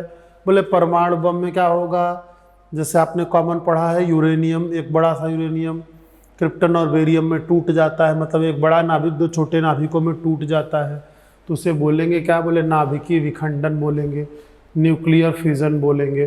तो ऑप्शन ए सही है। क्या बोलेंगे? नाभिकीय विखंडन, न्यूक्लियर फिजन। तो बोले एक बड़ा नाभिक दो छोटे छोटे नाभिकों में टूट जाना, एक बड़े नाभिक का दो छोटे छोटे नाभिकों में टूट जाना ही नाभिकीय विखंडन है। तो हमारे पास ऑप्शन ए सही है यहाँ पर। A weightless rubber balloon contains 100 gram of water. Its weight in water will be। कह रहा है एक भारहीन गुब्बारा है जिसके अंदर 100 ग्राम जल भरा हुआ है, उसे हम वाटर सरफेस पे रख देते हैं। तो आप बताइए कि उसका वेट क्या होगा?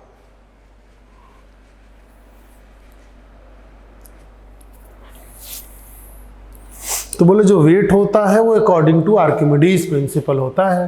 तो आर्किमिडीज क्या कहते हैं कि अगर हम किसी पर्टिकुलर ऑब्जेक्ट को, ऐसा है मान लीजिए, अब यहाँ पर हमने ये वही बलून रख दिया जिसके अंदर पानी भरा है, तो बोले पानी जितनी डेंसिटी इसकी उतना डेंसिटी इसकी, तो कितना हटाएगा? तो बोले हम लोगों ने इसके लिए देखा था, जो वेट आएगा न्यू, वो उसका actual wait minus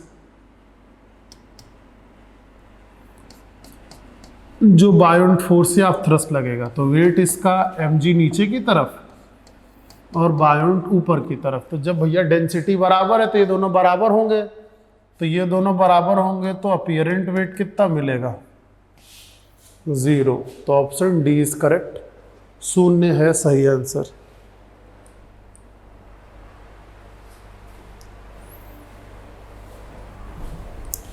Three capacitors having capacitance 1 microfarad, 2 microfarad and 6 microfarad are connected in series, and then equivalent capacitance of the combination is। 3 हमारे पास कैपेसिटर है, उन्हें कैसे कनेक्ट किया गया है? सीरीज में। The equivalent capacitance of this combination is, तो series में है तो पहला है 1, दूसरा है 2, तीसरा है 6। 1 upon capacitance in series, series में ले आने का ये फॉर्मूला है। एलसीएम ले लिया 6, तो यहाँ पे मिल जाएगा 6, 3, 1। तो 1 अपॉन ये मिल गया। बस सॉल्व किया जाए इसको, तो हम इसको जब सी कैपेसिटेंस इन सीरीज लिखेंगे तो क्या मिलेगा, 6/10, 2 से कैंसिल कर दो, 3/5 माइक्रोफैरड। तो 3 माइक्रोफैरड मतलब ऑप्शन बी सही है, 3/5 माइक्रोफैरड। यहाँ से क्या मिला, ऑप्शन बी सही है।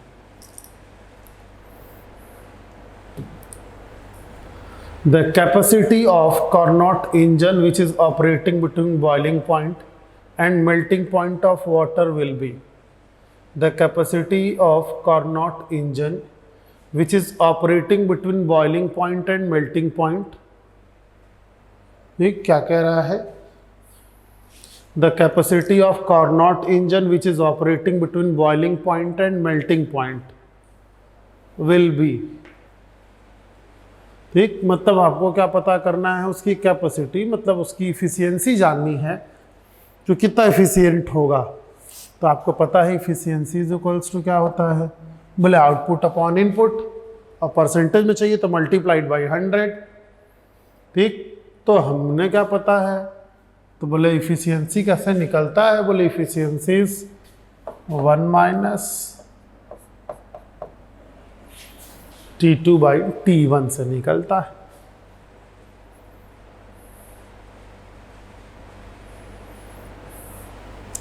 अब कह रहा है कि इसमें गलनांक और क्वथनांक के बीच में, तो सोर्स का टेम्परेचर ज़्यादा रहने वाला है, तो हम इसको ऐसे लिख सकते हैं 1 माइनस सोर्स का टेम्परेचर, बोले सोर्स का टेम्परेचर होगा 100 डिग्री सेल्सियस या 373 लिख सकते हैं, और इसका 273, ठीक है, 273। तो आपको ये जो वैल्यू मिली, बोले ये वैल्यू मिलेगी आपको,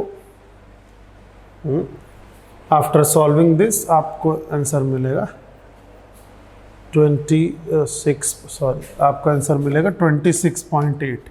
option C is correct here. ये मिलेगा ना, आप इसको सॉल्व करेंगे तो ये आपको मिल जाएगा, क्या बोले 0.268, फिर इसे परसेंट में चेंज करना है तो 100 से मल्टीप्लाई कर देंगे, तो ये परसेंट में आ जाएगा 26.8%, 26.8%।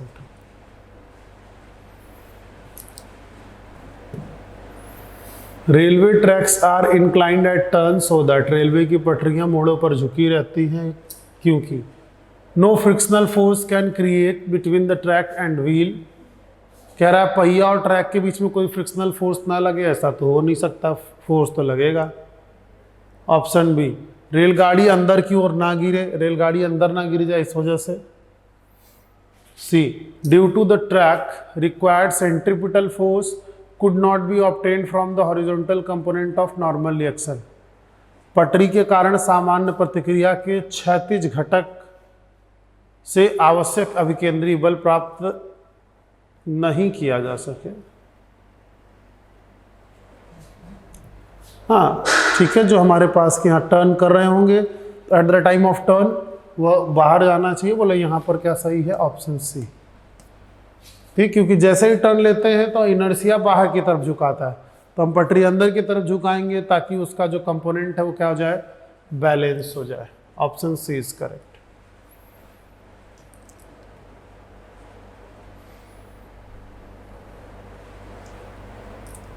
देखा जाए, the electromagnetic waves are used in telecommunication or, दूर संचार में प्रयोग जाने वाली विद्युत चुंबकीय तरंगे होती हैं ultraviolet, infrared, microwave. Microwave use करते हैं टेलीकम्युनिकेशन के लिए, डी ऑप्शन सही।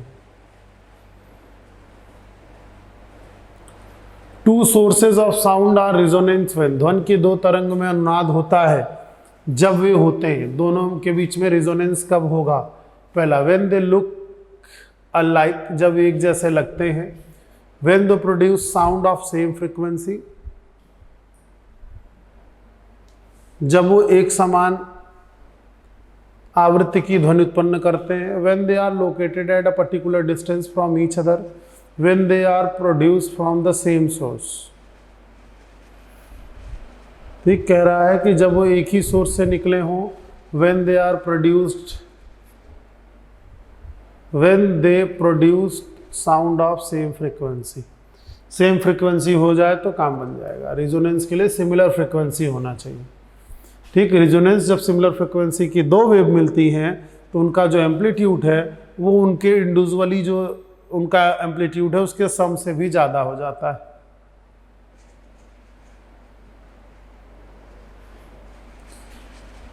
Communication satellite without any manipulation, संचार उपग्रह बिना किसी हेर फेर के स्टेबल रहते हैं, स्थिर रहते हैं। Rotates at their own pace, अपनी ही गति पर परिक्रमा करते हैं। आर इन साइन, तुल्यकालिक होते हैं। नन ऑफ दीज, तो बोले रिमेन्स स्टेबल, नहीं स्टेबल तो नहीं रहते हैं। Rotate at their own pace, वो अपनी गति से ही चलते रहते हैं। ठीक है, वो अपनी गति से चलते रहते हैं। जैसे कोई अगर हमने सैटेलाइट रख दिया जो अर्थ के अराउंड घूमेगा, तो हमको पता है अर्थ अपना एक फिक्स से घूम रहा है। अगर अर्थ 24 घंटे में अपना एक चक्कर पूरा कर रहा है तो उसके पास जो सैटेलाइट है जो ऐसे करके घूम रहा है, अर्थ 24 घंटे में अपना चक्कर पूरा करेगी तो वो सैटेलाइट भी 24 घंटे में अपना पूरा चक्कर पूरा करेगी। ठीक, तो यहाँ पर कौन सा ऑप्शन सही है? बोले यहाँ पर सही है ऑप्शन बी, सेम पेज से चलते हैं।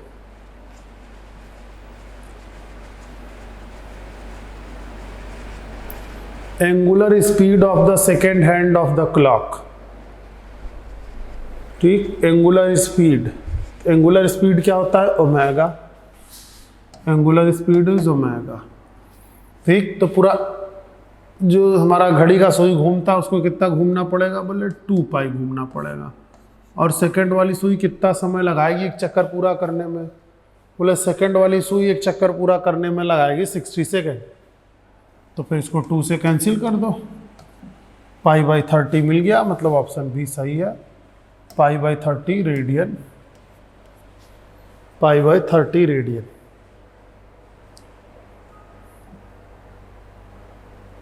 A piece of ice is floating in a glass full of water. If all the ice melts, then the water level. पानी से भरे गिलास में बर्फ का टुकड़ा तैर रहा है।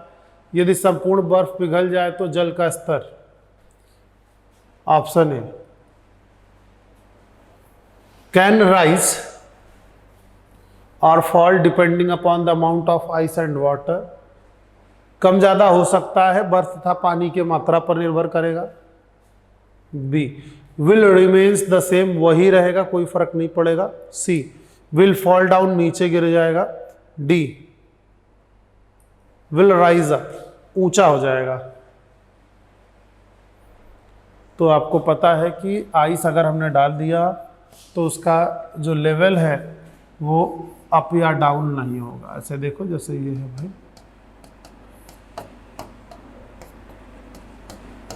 ठीक, ये फिलअप कराया गया।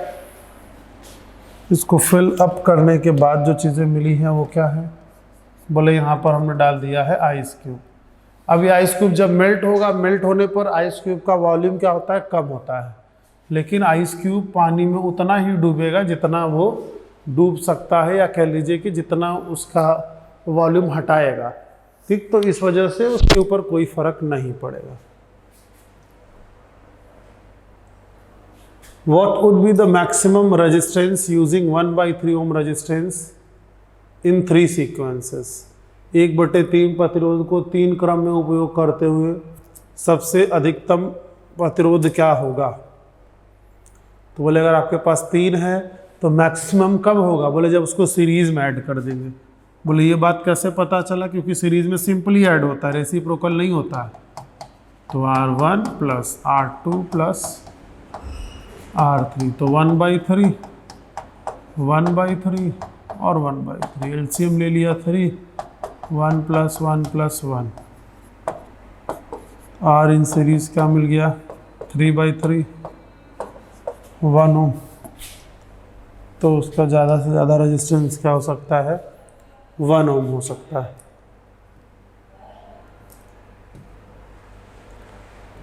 If the length of simple pendulum is doubled, then the time period। कह रहा सिंपल पेंडुलम का लेंथ क्या कर दिया गया है? डबल कर दिया गया है। तो उसका टाइम पीरियड क्या होगा? बोले t is equals to 2 pi under root L by G, ये पहला है। दूसरे वाले को 2 pi under root 2 L by G, दोनों को डिवाइड कर दीजिए, 2 पाई से 2 पाई, जी से जी, एल से एल। अब ये क्या मिला? बोले इधर क्या मिल गया अपने को? 1 अपॉन अंडर रूट 2, तो अंडर रूट 2 इधर ले आइए, under root 2 times T prime, तो क्या हो जाएगा? अंडर रूट 2 गुना बढ़ जाएगा। डबल किया गया था, उसका जो लेंथ है, इफेक्टिव लेंथ है, उसको डबल कर दिया। तो इफेक्टिव लेंथ को डबल करेंगे तो टाइम इंक्रीज बाई 2 टाइम्स नहीं भाई, टाइम इंक्रीज होगा 2 टाइम्स नहीं। अच्छा, इसका हिंदी में सही लिखा है, हिंदी में रूट 2 लिखा है, ये root 2 will be increased by under root 2 times, under root 2 गुना बढ़ जाएगा। ठीक है, ये सभी ऑप्शन में अंडर रूट 2 दिया हुआ है, अंडर रूट 2 टाइम्स बढ़ जाएगा, increases by under root 2 times. Home energy meter is read, घरेलू ऊर्जा मीटर को पढ़ा जाता है। Joule, watt hour, kilowatt hour या किलोवाट। घरेलू आर का जो हमारा बिजली का मीटर है उसको हम कैसे मेज़र करेंगे? कैसे मेज़र करते हैं? जैसे 1 यूनिट बिजली का बिल आता है, अब 1 यूनिट बिजली का बिल क्या है? वाट पर आर है, जूल है, किलोवाट है, किलोवाट आर है। तो इसमें से कौन सा है? बोले वाट है, जूल, किलोवाट, किलोवाट आर, तो ऑप्शन है इसमें किलोवाट आर। कौन सा ऑप्शन सही है? बोले ऑप्शन है kilowatt hour. 1 kilowatt hour, 1 kilo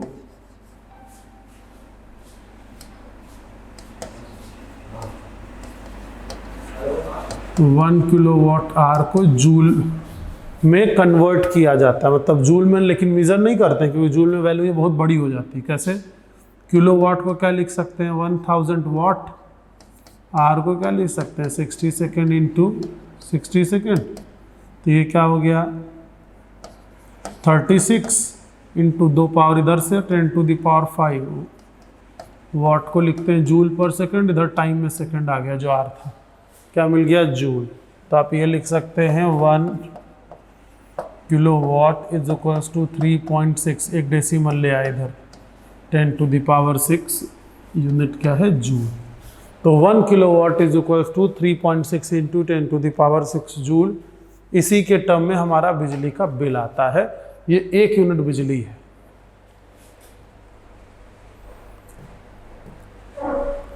the unit of sound is decibel. Decibel में हम लोग साउंड को मेजर करते हैं, साउंड का यूनिट है डेसिबल।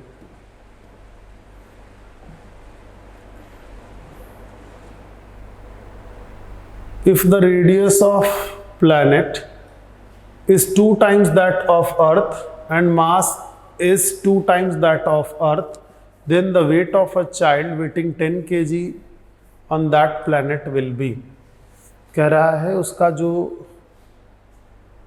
मास है वो भी 2 गुना है, और जो उसका, तो देखो वेट पे डिपेंड करना है, weight is equals to W is equals to mg, मतलब मास तो फिक्स रहेगा, जी पे डिपेंडेंसी है।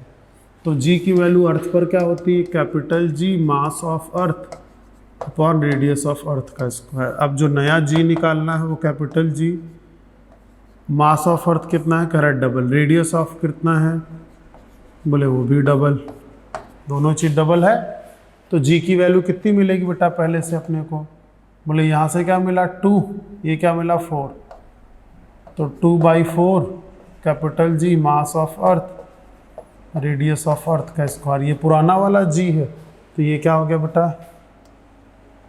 इसे कैंसिल आउट कर दीजिए, 2 मिला, तो हमको क्या मिल गया? G prime is equals to g/2।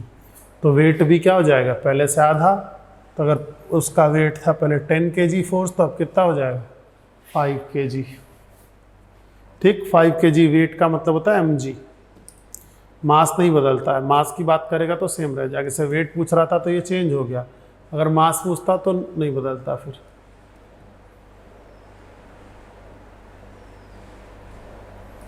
A 40 Newton object has a distance of 10 meter. A 40 Newton object has a distance of 10 meter is dropped from a height of before touching the earth, kinetic energy in joules. एक 40 Newton की वस्तु को 10 metre की ऊंचाई से गिराया जाता है पृथ्वी को छूने से पहले, इसकी गतिज ऊर्जा। बहुत आसान है, बोले पहले पोटेंशियल निकाल लीजिए। तो हाईएस्ट पॉइंट पे इसकी पोटेंशियल एनर्जी कितनी थी? बोले पोटेंशियल थी mgh, तो mg अलग दिया हुआ है 40 न्यूटन और h अलग दिया है 10। कितना हो गया? 400 न्यूटन मीटर, या कह लीजिए कि 400 जूल। ठीक है, 400 न्यूटन मीटर या 400 जूल। तो जब यहाँ पर जो उसके पास पोटेंशियल एनर्जी थी, जब छोड़ेंगे ग्राउंड पे आकर टच करेगा तो जो उसकी पोटेंशियल एनर्जी वो क्या हो जाएगी? काइनेटिक एनर्जी में चेंज हो जाएगी। तो 400 जूल ही उसकी काइनेटिक एनर्जी भी है।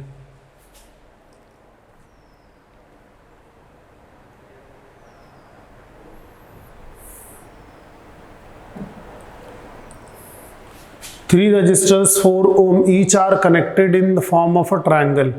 The resistance between any two ends is. देखो कह रहा है कि अगर हमारे पास ये एक ट्रायंगल जैसा है आपके पास, कह रहा है किसी दो टर्मिनल के बीच में, किसी भी दो एंड्स के बीच में, मान लो यहाँ से करंट इन है, आउट है, इन दोनों के बीच में आपको रेजिस्टेंस पता करना है। ये हो गया बेटा 4 ओम, ये हो गया 4 ओम और ये भी हो गया 4। ठीक, तो ये दोनों मिलके 8 ओम होगा, ये मिल गया 4। तो ये क्या हो गया भाई आपके पास? बोले हमारे पास इसको ऐसे बना सकते हैं, ये 8 ओम और ये 4 ओम। अब ये दोनों कैसे जुड़े हैं आपस में? पैरेलल।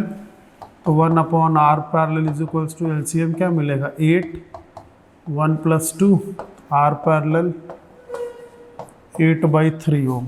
r पैरेलल क्या मिला? 8/3 ओम।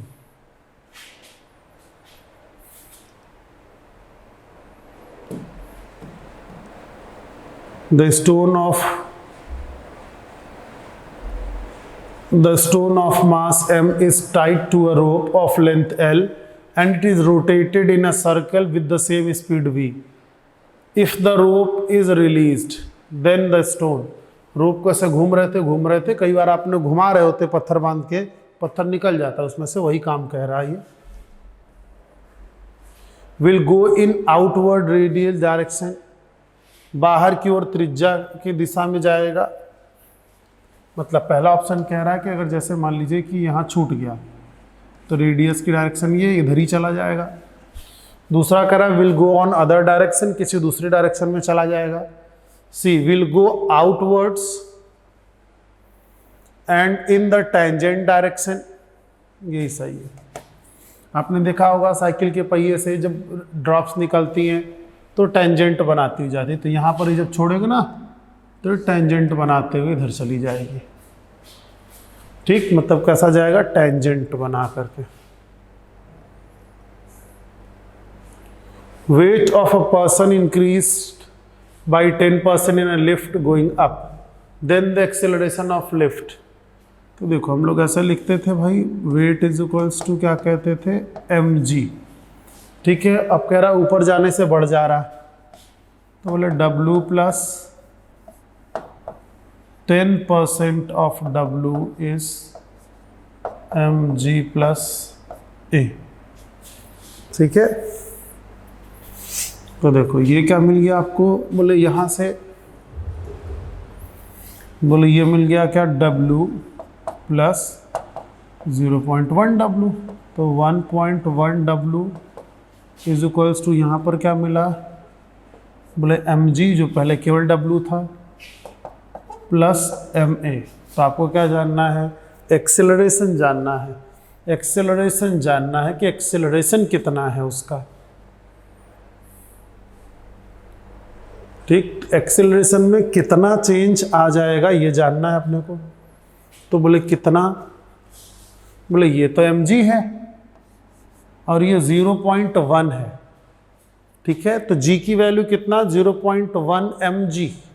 जो इंक्रीज हो गया वो क्या है? बोले 0.1 mg। तो m तो बदलना नहीं, g बदलेगा। तो जी की वैल्यू कितनी है बोले 9.8, तो यहाँ पर क्या हो जाएगा बोले 0.1 मल्टीप्लाइड बाई 9.8, 1 पॉइंट का डेसिमल और आ गया, तो हमको क्या मिल गया 0.98, क्या मिल गया 0.98, option D correct. When a sound wave travels from air to glass, when a sound wave travel from air to glass, which of the following remains refracted, मतलब जो चेंज नहीं होगा। जब एक ध्वनि तरंग वायु से कांच में जाती है, वायु से कहाँ जा रही है, air to glass, air to glass, वायु से कांच में जाती है, तो निम्न में से कौन सी अपरिवर्तित रहती है? क्या अपरिवर्तित रहेगा? फ्रीक्वेंसी, वेवलेंथ, यही है। फ्रीक्वेंसी है जो नहीं बदलता है, फ्रीक्वेंसी है जो बदलता नहीं है। बोले कैसे? बोले फ्रीक्वेंसी डिपेंड करता है सोर्स ऑफ ओरिजिन पे, तो जब एक बार वो वेव बन गया तो वेव की फ्रीक्वेंसी नहीं बदल सकते हैं, जबकि वेवलेंथ मीडियम बदलने के साथ बदल जाएगा। ठीक, उसकी जो स्पीड है, स्पीड भी बदल जाती है, आयाम भी बदलता है। तो जो नहीं बदलता है वो क्या है? फ्रीक्वेंसी, आवृत्ति है जो नहीं बदलता है। ठीक, इस सेशन में इतना ही, फिर मिलेंगे नए क्वेश्चन के साथ। थैंक यू, जय हिंद। वेलकम टू त्रिशूल defence academy. I am BL Yadav. बच्चों, जैसा कि आप लोग देख रहे होंगे कि ये आपका सैम्पल पेपर में लेकर आया हूँ। जैसा कि आप लोग जानते हैं, जो इंग्लिश का पेपर होता है आप लोगों का, उसमें इंग्लिश में एक्स और वाई ग्रुप में 20 क्वेश्चन आते हैं। एक्स में भी 20 क्वेश्चन आता है और वाई ग्रुप में भी 20 क्वेश्चन ही आते हैं। एक्स में भी 20 और वाई में भी 20 क्वेश्चन इंग्लिश में आते हैं, जिसमें स्पॉटिंग एरर के भी क्वेश्चन होते हैं, जिसको कॉमन एरर कहते हो। फिल इन द ब्लैंक्स के भी क्वेश्चन होते हैं। उसके बाद एक्टिव एंड पैसिव वॉइस होता है, नरेशन होता है, ईडियम्स एंड फ्रेजेस होता है, वन वर्ड सब्स्टिट्यूशंस होता है, राइट, वन वर्ड सब्स्टिट्यूशंस होता है। इसके बाद आपका एंटानिम सिनोनिम्स भी होता है और एक पैसेज भी होता है। इस तरह से क्वेश्चन आपके एग्जाम्स में पूछे जाते हैं। ठीक है, तो आइए हम लोग जो स्टार्ट करेंगे वो कहाँ से करेंगे? हम लोग शुरुआत करेंगे स्पॉटिंग एरर से कर रहे हैं। ठीक है, स्पॉटिंग एरर से क्वेश्चन जरूर आपके एक्स वाई ग्रुप में ज़रूर पूछा जाता है। ठीक है, तो यहाँ पर ये ध्यान रखिएगा, यहाँ से अब हम शुरुआत कर रहे हैं, स्पॉटिंग एरर से कर रहे हैं। तो क्या है? This building comprises of 6 houses, 3 parking lots and 1 basement. तो यहाँ पर ध्यान दीजिएगा, कंप्राइजेज के बाद कभी भी आप का प्रयोग नहीं होता है। ध्यान रखिएगा, बी ऑप्शन हमारा गलत है, यहाँ पर ऑफ नहीं आएगा। ठीक है, ऑफ नहीं आएगा। क्वेश्चन नंबर 2 क्या कर रहा है? I look forward. Look forward के बाद जीरंड आएगा, तो टू मीट के स्थान पर क्या होगा? मीटिंग होगा। क्या होगा? मीटिंग का प्रयोग करोगे, यानी बी ऑप्शन हमारा गलत है।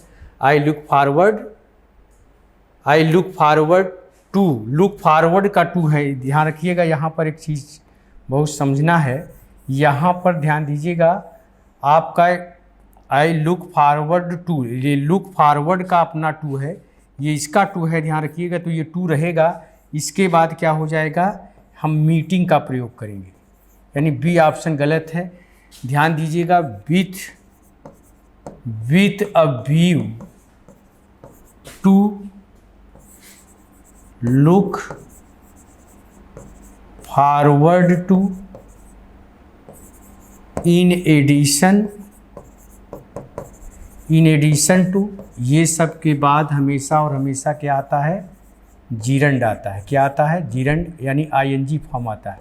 वर्ब ING फॉर्म में आएगी, तो I look forward to meeting होना चाहिए। बी ऑप्शन हमारा गलत है, ये टू रहेगा और मीट के स्थान पर मीटिंग होगा, क्योंकि look forward to with a view to के बाद जीरंड आता है, ING फॉर्म आता है, इसलिए।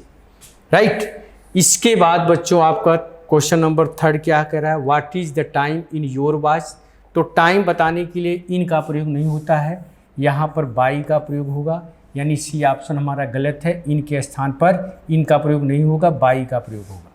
ठीक है, क्वेश्चन नंबर 4 क्या करा? My friends daughter in law have come. यहाँ पर क्या होगा? डॉटर इन लॉ का जो प्लूरल बनेगा, डॉटर इन लॉ का जब प्लूरल बनता है तो डाटर्स में हम डाटर को हम प्लूरल बनाएंगे। किसको बनाएंगे? डाटर को हम प्लूरल बनाएंगे। बी ऑप्शन गलत है। किसको बनाएंगे? डाटर को बनाएंगे। ठीक है, किसको बनाएंगे? डाटर को बनाएंगे। DAUGHTERS, डाटर में यस लगाएंगे। ला में हम यस का प्रयोग नहीं करेंगे। डाटर में जब इसका डाटर इन ला का प्लूरल बनेगा तो डाटर इन ला का प्लूरल बनेगा तो डाटर में यस लगेगा, न कि ला में लगेगा, इसलिए डाटर्स इन ला होना चाहिए। ठीक है, बी ऑप्शन गलत। इसके बाद नेक्स्ट है I prefer sea food than Mediterranean. तो प्रीफर के बाद ध्यान रखिएगा, प्रीफर के बाद हमेशा टू आता है, दैन का प्रयोग नहीं होता है, ये ध्यान रखिएगा। ठीक है, प्रीफर के बाद टू आएगा तो यही ऑप्शन हमारा गलत है, दैन नहीं होगा, टू होगा। ठीक है, इस तरह से। इसके बाद फिर आएगा क्वेश्चन नंबर 6, यहाँ से फिल इन दी ब्लैंक शुरू होता है। तो फिल इन दी ब्लैंक्स में क्या होगा? आई एम वाचिंग बोला जाता है, सीइंग नहीं होता, I am watching movie, right answer ये होगा। इसके बाद क्वेश्चन नंबर 7 क्या कह रहा है? I have given her work uncountable noun होता है, ध्यान दीजिएगा। वर्क जो है हमारा ये अनकाउंटेबल नाउन होता है, तो इसके पहले हम ए या एन का प्रयोग नहीं कर सकते हैं। तो वर्क के पहले आर्टिकल्स लगा दिया, इसलिए गलत है। वर्क का प्लूरल नहीं बनेगा, इसलिए ये भी गलत है। यहाँ पर भी वर्क का प्लूरल बनाया, इसलिए गलत है। क्या होगा? पीस ऑफ वर्क होगा। अब मेनी वर्क्स नहीं होता है, मच वर्क्स होता है, मच वर्क्स, मच वर्क्स होना चाहिए, क्योंकि मच जो है, मच वो किसके साथ आता है? अनकाउंटेबल नाउन के साथ आता है। ठीक है, इसके बाद फिर हम आगे बढ़ते हैं। America was discovered by Columbus, तो राइट आंसर ये होगा। ठीक है, America was discovered A, discovered होगा, इन्वेंटेड नहीं होता है। ठीक है, जैसे टीवी का आविष्कार इन्वेंट किया जाता है, लेकिन कोलंबस जो चीज़ें अस्तित्व में थी और लोगों को पता नहीं थी, उसके लिए डिस्कवर का प्रयोग होता है। जो चीज़ अस्तित्व में है लेकिन लोगों को पता नहीं, उसके लिए डिस्कवर होता है। जैसे टेलीविज़न को इन्वेंट किया गया है, टेलीविज़न को इन्वेंट किया गया है। क्वेश्चन नंबर 9 क्या है? क्वेश्चन नंबर 9 क्या कह रहा है? V dot the picture on the wall, तो हैंग यहाँ पर हंग होगा, क्योंकि हैंग का 2 मतलब होता है, ध्यान दीजिएगा। हैंग का मतलब क्या होता है? फांसी देना। जब क्या होता है? फांसी देना, बोलिए, फांसी देना होता है तो क्या होता है? हैंग, हैंग्ड और हैंग्ड होता है। और हैंग का मतलब क्या होता है? हैंग का मतलब लटकाना, लटकाना होता है हैंग, तो हैंग, हंग और हंग होगा। हैंग, हंग, हंग। तो यहाँ पर तस्वीर लटकाने की बात की जा रही है, इसलिए क्या होगा? हंग होगा। ठीक है, इसके बाद क्वेश्चन नंबर 10 क्या कह रहा है? क्वेश्चन नंबर 10 को देखें। प्राइसेस राइज, प्राइसेस क्या करते हैं? दाम बढ़ जाते हैं। राइज का मतलब होता है, ध्यान दीजिएगा, राइज का मतलब होता है बढ़ना। राइज, रोज राइजन होता है, और रेज का मतलब होता है, रेज का मतलब होता है बढ़ाना या उठाना, बढ़ाना या उठाना। तो राइज, रेज, रेज्ड, रेज्ड होता है, बोलिए भाई, रेज्ड, रेज्ड, रेज्ड होता है। तो यहाँ पर दाम बढ़ने की बात कर रहा है, इसलिए राइज होगा। प्राइस चूँकि प्लूरल है, इसलिए राइज आएगा। ठीक है, इसके बाद नेक्स्ट क्वेश्चन की तरफ हम आते हैं। इमिटेट का मतलब होता है नकल करना। ये सिनोनिम्स, यहाँ से सिनोनिम शुरू हो रहा है, सिनोनिम्स। तो इसका इमिटेट का मतलब नकल करना, इमिटेट का मतलब नकल करना, तो कॉपी होगा। ठीक है, कॉपी होगा। ठीक है, फ्रेगरेंस का मतलब होता है खुशबू, फ्रेगरेंस का मतलब खुशबू होता है, तो एरोमा होगा। क्या होगा? एरोमा होगा। फ्रेगरेंस, खुशबू, तो एरोमा। ठीक है, इसके बाद फिर हमारा आया एंटोनिम्स। एंटोनिम्स, कॉमिक का क्या होगा? कॉमिक का एंटोनिम्स ट्रेजिक होता है, कॉमिक का ट्रेजिक। ठीक है, ये अपोजिट चल रहा है, एंटोनिम्स। टेरिबल का मतलब भयानक होता है, तो क्या होगा, डिलाइटफुल होगा। डिलाइटफुल जो कि एंटोनिम्स है, राइट। यहाँ पर ध्यान दीजिएगा 13 पॉइंट ये एंटोनिम्स है, तो इसका क्या होगा, डिलाइटफुल होगा, ठीक है। इसके बाद फिर हम आते हैं टेरिबल का डिलाइटफुल। इसके बाद क्वेश्चन नंबर, ऑप्शंस चॉइस का मतलब होता है किसी चीज़ को accept or leave the offer, मतलब ऑफर को या तो एक्सेप्ट कर लेना या छोड़ देना, ठीक है। ऑप्शन चॉइस का मतलब होता है कि किसी ऑफर को या तो एक्सेप्ट कर लेना या छोड़ देना। राइट आंसर आपका क्या होगा, राइट आंसर बी होगा। राइट आंसर बी, इसका क्या होगा, राइट आंसर बी होगा। इडियम्स है ये इडियम्स है, ठीक है। इसके बाद फिर आता है पैसेज। ये पैसेज क्या कह रहा है, during the reign of King Veer, King Veer के शासनकाल में क्या हुआ था, देयर लिव्ड अ मजिस्ट्रेट, एक मजिस्ट्रेट रहता था। Haripant verdicts were always just, Harvind का जो फैसला होता था, न्याय होता था, वो हमेशा उचित होता था, ठीक हो, अच्छा फैसला वो करते थे, हमेशा क्या होता था, उचित होता था, ठीक है। Always just and people from all over the kingdom, और पूरे साम्राज्य से लोग उसके पास आया करते थे। In order to settle their dispute, अपने झगड़े का निपटारा करने के लिए। इन द सिटी, शहर में, वेयर हरिपंथ लिव्ड, जहाँ पर हरिपंथ रहता था। There was a greedy ghee merchant, वहाँ पर एक घी का व्यापारी रहता था। नेम निरंजन, उसका नाम निरंजन था। He always kept 20 barrels of ghee, वह हमेशा कितना घी रखता था, 20 बैरल घी रखता था। ऑफ दीज, इनमें से 15 वुड कंटेन गुड क्वालिटी घी, जिसमें से जो 15 बैरल घी होता था वो अच्छी क्वालिटी का घी होता था। एंड द रिमेनिंग, और जो शेष 5 बैरल होता था, वुड बी एडल्ट्रेट, वो कैसे रखता था, मिलावटी रखता था। He would mix the two and sell it, वो दोनों को मिलाकर क्या करता था, बेचता था। This went on for a long time, ऐसा वो बहुत लंबे समय से कर रहा था। द पीपुल फेड अप, लोगों को खिलाता था। आप बीइंग चीटेड, और उनको धोखा देता था। तो लोगों ने क्या किया, कंप्लेन टू हरिपंथ, हरिपंथ से क्या किया, कंप्लेन किया। लोगों ने हरिपंथ से कंप्लेन किया, हरिपंथ से कंप्लेन किया। तब क्या हुआ, हरिपंथ हैड द घी एग्जामिन, हरिपंथ ने घी को एग्जामिन किया। हरिपंथ ने घी को एग्जामिन किया, चखा, and found it to be adulterated, और ये पाया कि वास्तव में घी क्या है, मिलावटी है। He give Niranjan a choice of punishment, तब उसने निरंजन को चॉइस ऑफ पनिशमेंट दिया, मतलब उसने क्या कहा कि he give Niranjan a choice of punishment, उस निरंजन को दंड के लिए बताया कि तुमको क्या दंड मिलेगा। कौन कौन सा दंड, drink the 5 barrel of adulterate ghee, या तो 20, या तो क्या करो 5 बैरल मिलावटी घी पियो। फ्रॉम हिज शॉप, उसकी दुकान से। आर रिसीव्ड 100 लैसिंग, या तो 100 कोड़े खाओ। Or pay 1000 gold coins to the treasury, या तो ट्रेजरी में 1000 सोने का सिक्का जमा करो। Niranjan thought for a while, Niranjan कुछ समय तक सोचा।